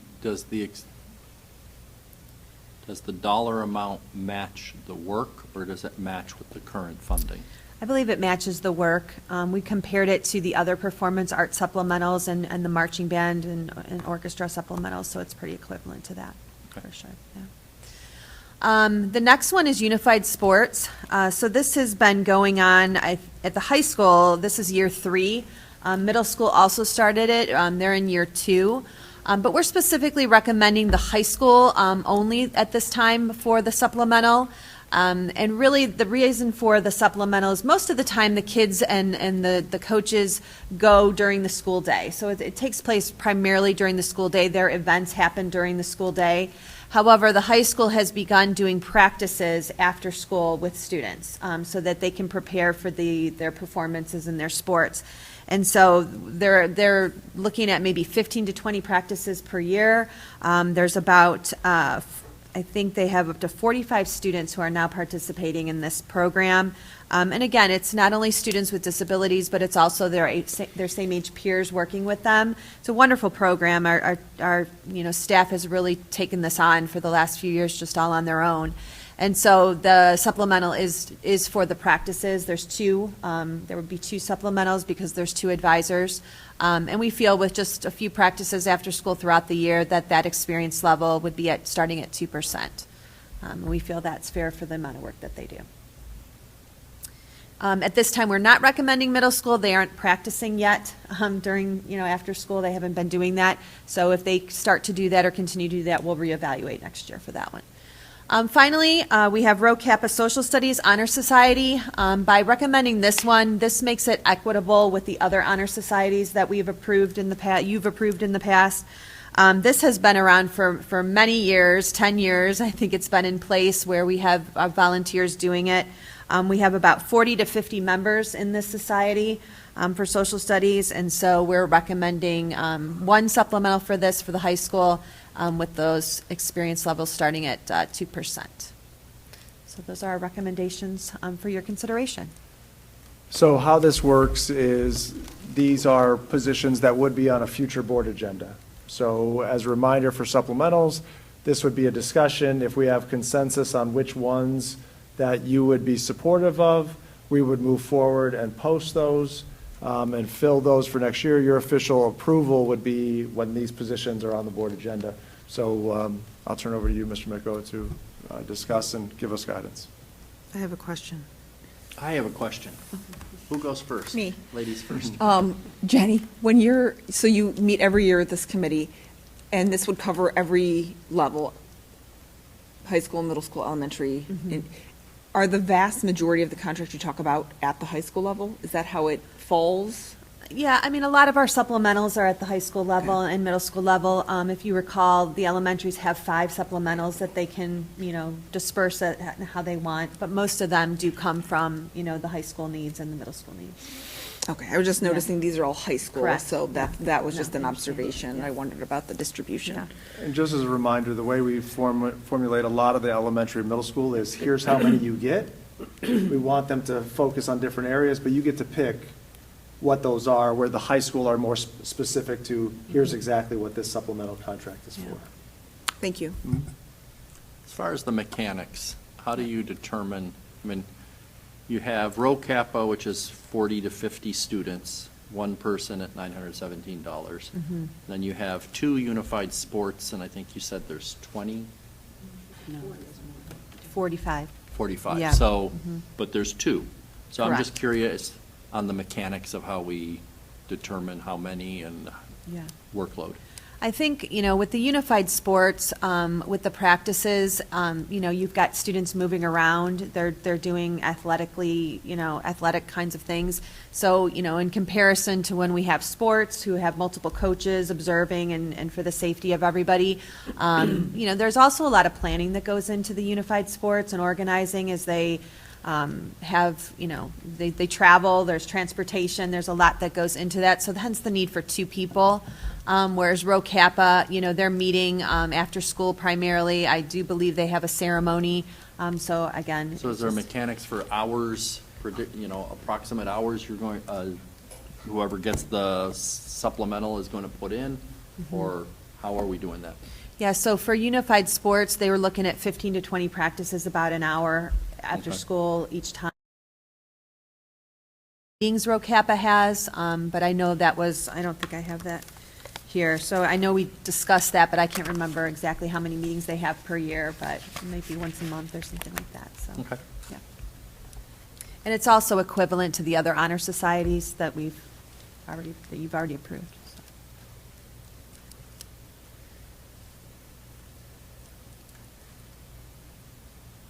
If we pass the levy, we won't even really have to think about this. It would be a given.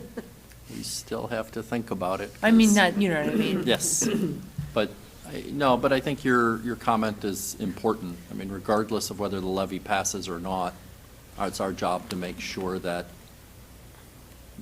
whatever we're doing, supplementals, regular salaries or whatever, that we're getting value for the community, right? Yeah, these are all beneficial things and very important. I know like the unified sports, for example, I think you've been to some of the events that they've had. Oh, They yeah, have, they're like- great. It's amazing, and it brings all different communities together and creates Brings the kids partnerships and together. friendships and things that otherwise wouldn't exist.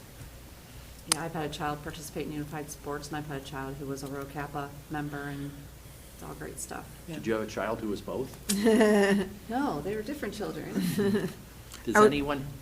I was just going to say to the drumline instructor, that one feels a lot to me like what Jason just talked about, in that we took a lot of the necessity, the socks, I think he said, the socks and the, helmets or whatever, back into our budget so that the supportive organization could do other things.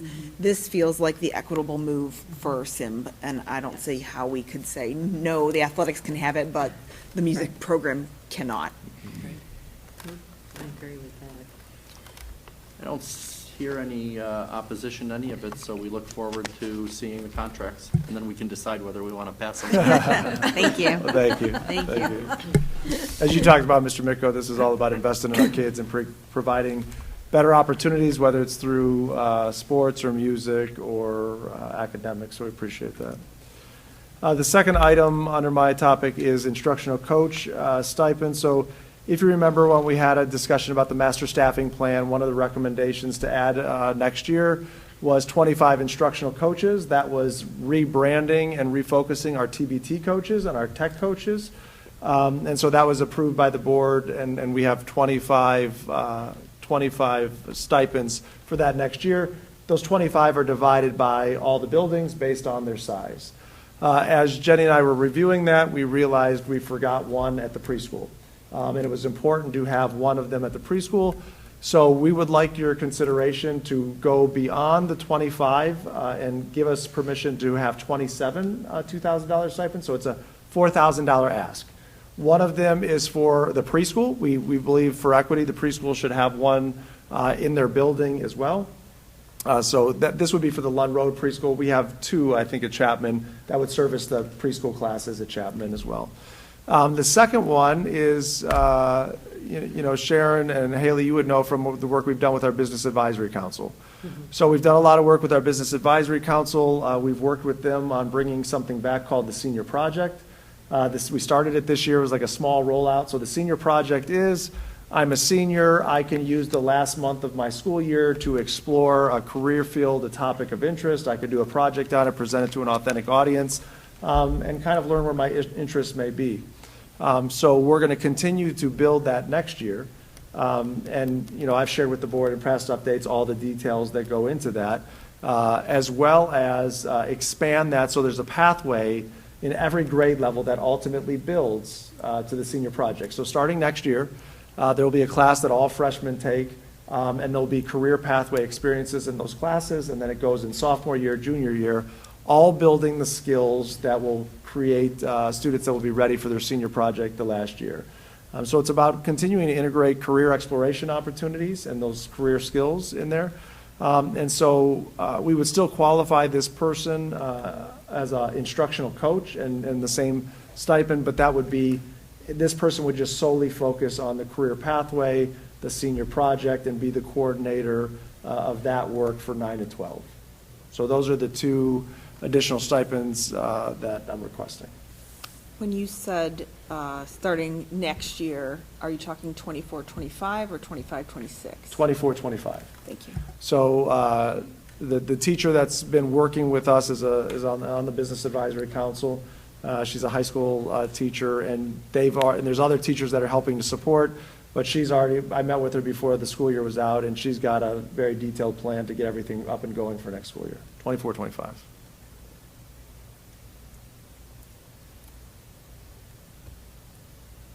Is anyone totally against it? No, it's great.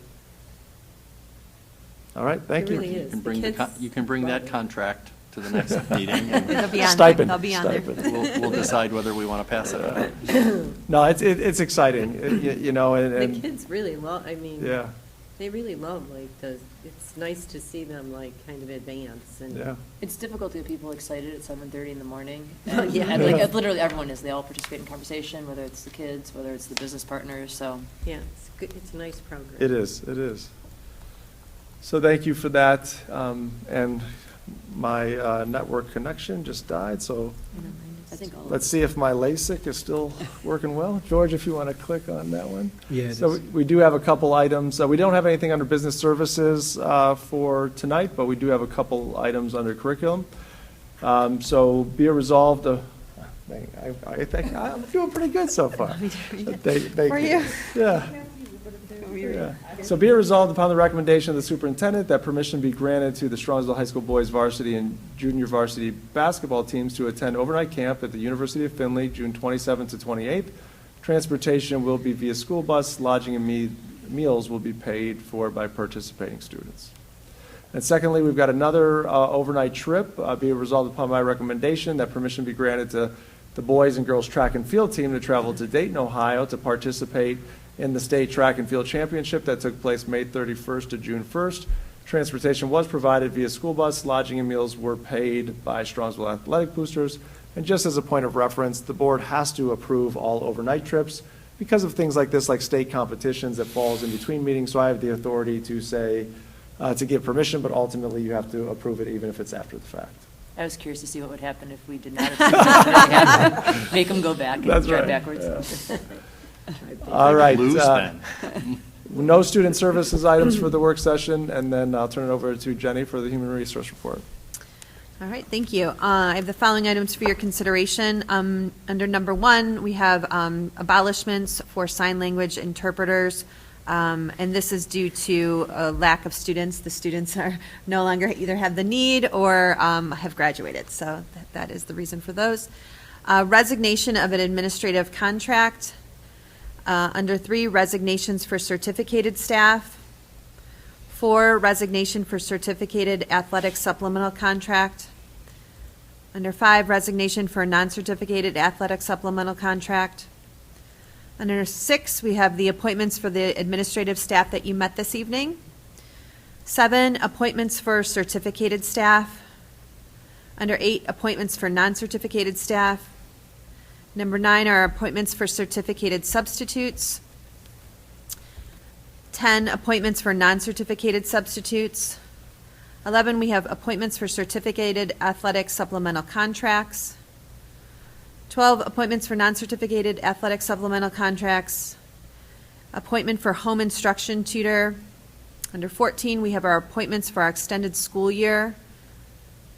15, appointments for summer learning clerk. Under 16, appointments for our summer learning transportation bus drivers.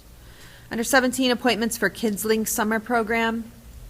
Under 18, appointments for certificated supplemental contracts. This is additional time for our counselors and school psychologists and transition coordinator and MTS coordinator. Under 19, appointments for certificated supplemental contracts. Under 20, we have changes in hours for non-certificated staff. Under 21, contract recommendations for non-certificated staff.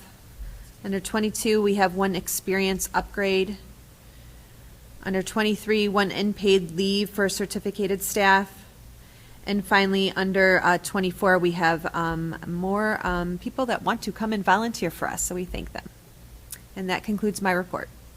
Jenny, as you were going through it, I noticed something. I was just wondering if it needs corrected so we don't come back at another meeting. For number 6, the appointment of administrative staff for the preschool principal. It says replacement for Megan Sir, so her position's not changing. She's just going different responsibility. So would it be a new position? It's a 'Cause we're not- different title, so that, the line where Megan is on is special ed coordinator / preschool director. Mhm. So she is replacing the portion of her role there. Okay. So you tell me what. So would Megan come back as a, So Megan would come back as a special education coordinator. would you add her on?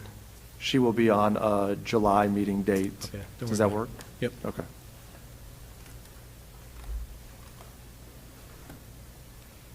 If anyone had any doubts, if George looks at things with a fine-tooth comb. I There's just your don't want, answer. I just don't want to come back at another meeting Yeah, with the right. correction. With a change. Good at what you do. I mean, one of these days, we're going to say no. Okay, and I'd like to ask Dave to come up to the podium to share the technology report for the month. Poor David's been sitting It's like, there. we go out of order. I thought everyone was gone. Well, there's two of us back here, so keeping each other company. So, good evening. Tonight I have two items. Put them in the correct order. So my first item is for BPI Information Systems and Managed Backup Services. This is to be resolved upon the recommendation of the superintendent that the Board of Education enters a one-year agreement with BPI Information Systems to provide managed backup services for the 16 district servers at the cost of $2,545 per month for 12 months at the annual cost of $30,540. And item number 2, I've never done one of these before, so George, correct me if I'm doing it wrong. Dave, Yeah. before you get any further, so you said it's a one-year contract for the backup, Correct. but there's discussion of years 1, 2, and 3. Do we then approve the next contracts? Correct. Right now, we're just approving the one-year agreement portion of it. Because every year,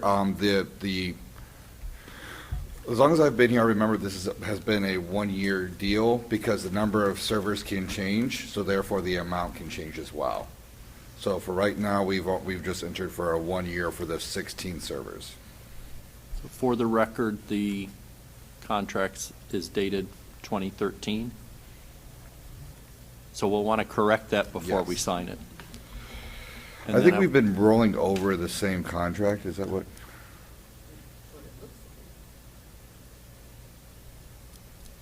So I will go back and have, So, but regardless, I just wanted to compliment you and Jim. If anyone's watching the news, the city of Cleveland is discovering what happens when malware infects their entire network.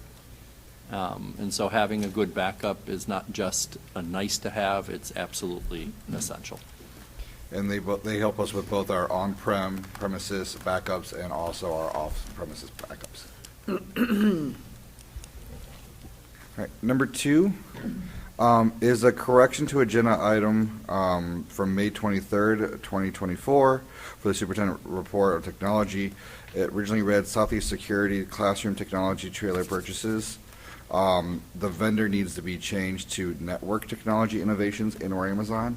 The reason for this is Southeast Security and Network Technology Innovations are owned by Southeast Securities is a family business, and then one of the members of that family owns a branch off a company called the Network Technology Innovations. The attachment was correct, but when we went through and did the original reading, we put the wrong company in. So that's the need for the correction. Any additional questions for Dave? Thank you, Dave, and that concludes my report. Any questions for Dr. Ryba? Is it always the same person that finds these errors that we have in our stuff, or is it individual departments that do? That one was Dave's administrative assistant, Mary, and she asked me which was best to proceed. So I told her since the resolution was passed as is, we would need to pass one to replace that. So. We are at adoption of consent calendar. Action by the Board of Education and adoption of consent calendar. At this point of the agenda, means that all items appearing in this agenda denoted as type action consent, which is the consent calendar, are adopted by one single motion unless requested otherwise. If I remember right, Haley, you wanted to vote separately on approving the past due No, I found bus out we trip? have to do it anyway, so not anymore. Are there any otherwise? Hearing none, do I have a motion? So moved. Second? Second. Motion by Ms. Stavcek, second by Mrs. Kilbane. Any discussion? Hearing none, please take the roll. Ms. Stelcheck? Yes. Ms. Kilbane? Yes. Mr. Miko? Yes. Mrs. Hausum? Yes. And Mrs. Bissell? Yes. Motion carries. Board of Education other, do we have any others? I do know that there is a sales tax holiday coming up, but I believe we will have a meeting before then. But just in case I'm wrong, you've been warned to look up the date for the sales tax holiday. And I do know I read something that they expanded some of the categories and there's more days for that sales tax holiday, which if you're buying new clothes and school supplies and everything else, 8% adds up. Any others? We do have need for executive session on the topics of To consider the employment of a public employee and to prepare for negotiations or bargaining sessions with public employees concerning their compensation or other terms and conditions of their employment. Do I have a motion? So moved. Second? Second. Motion by Ms. Stavcek, second by Mrs. Kilbane. Any discussion? Hearing none, please take the roll. Ms. Stelcheck? Yes. Ms. Kilbane? Yes. Mr. Miko? Yes. Mrs. Hausum? Yes. Mrs. Bissell? Yes.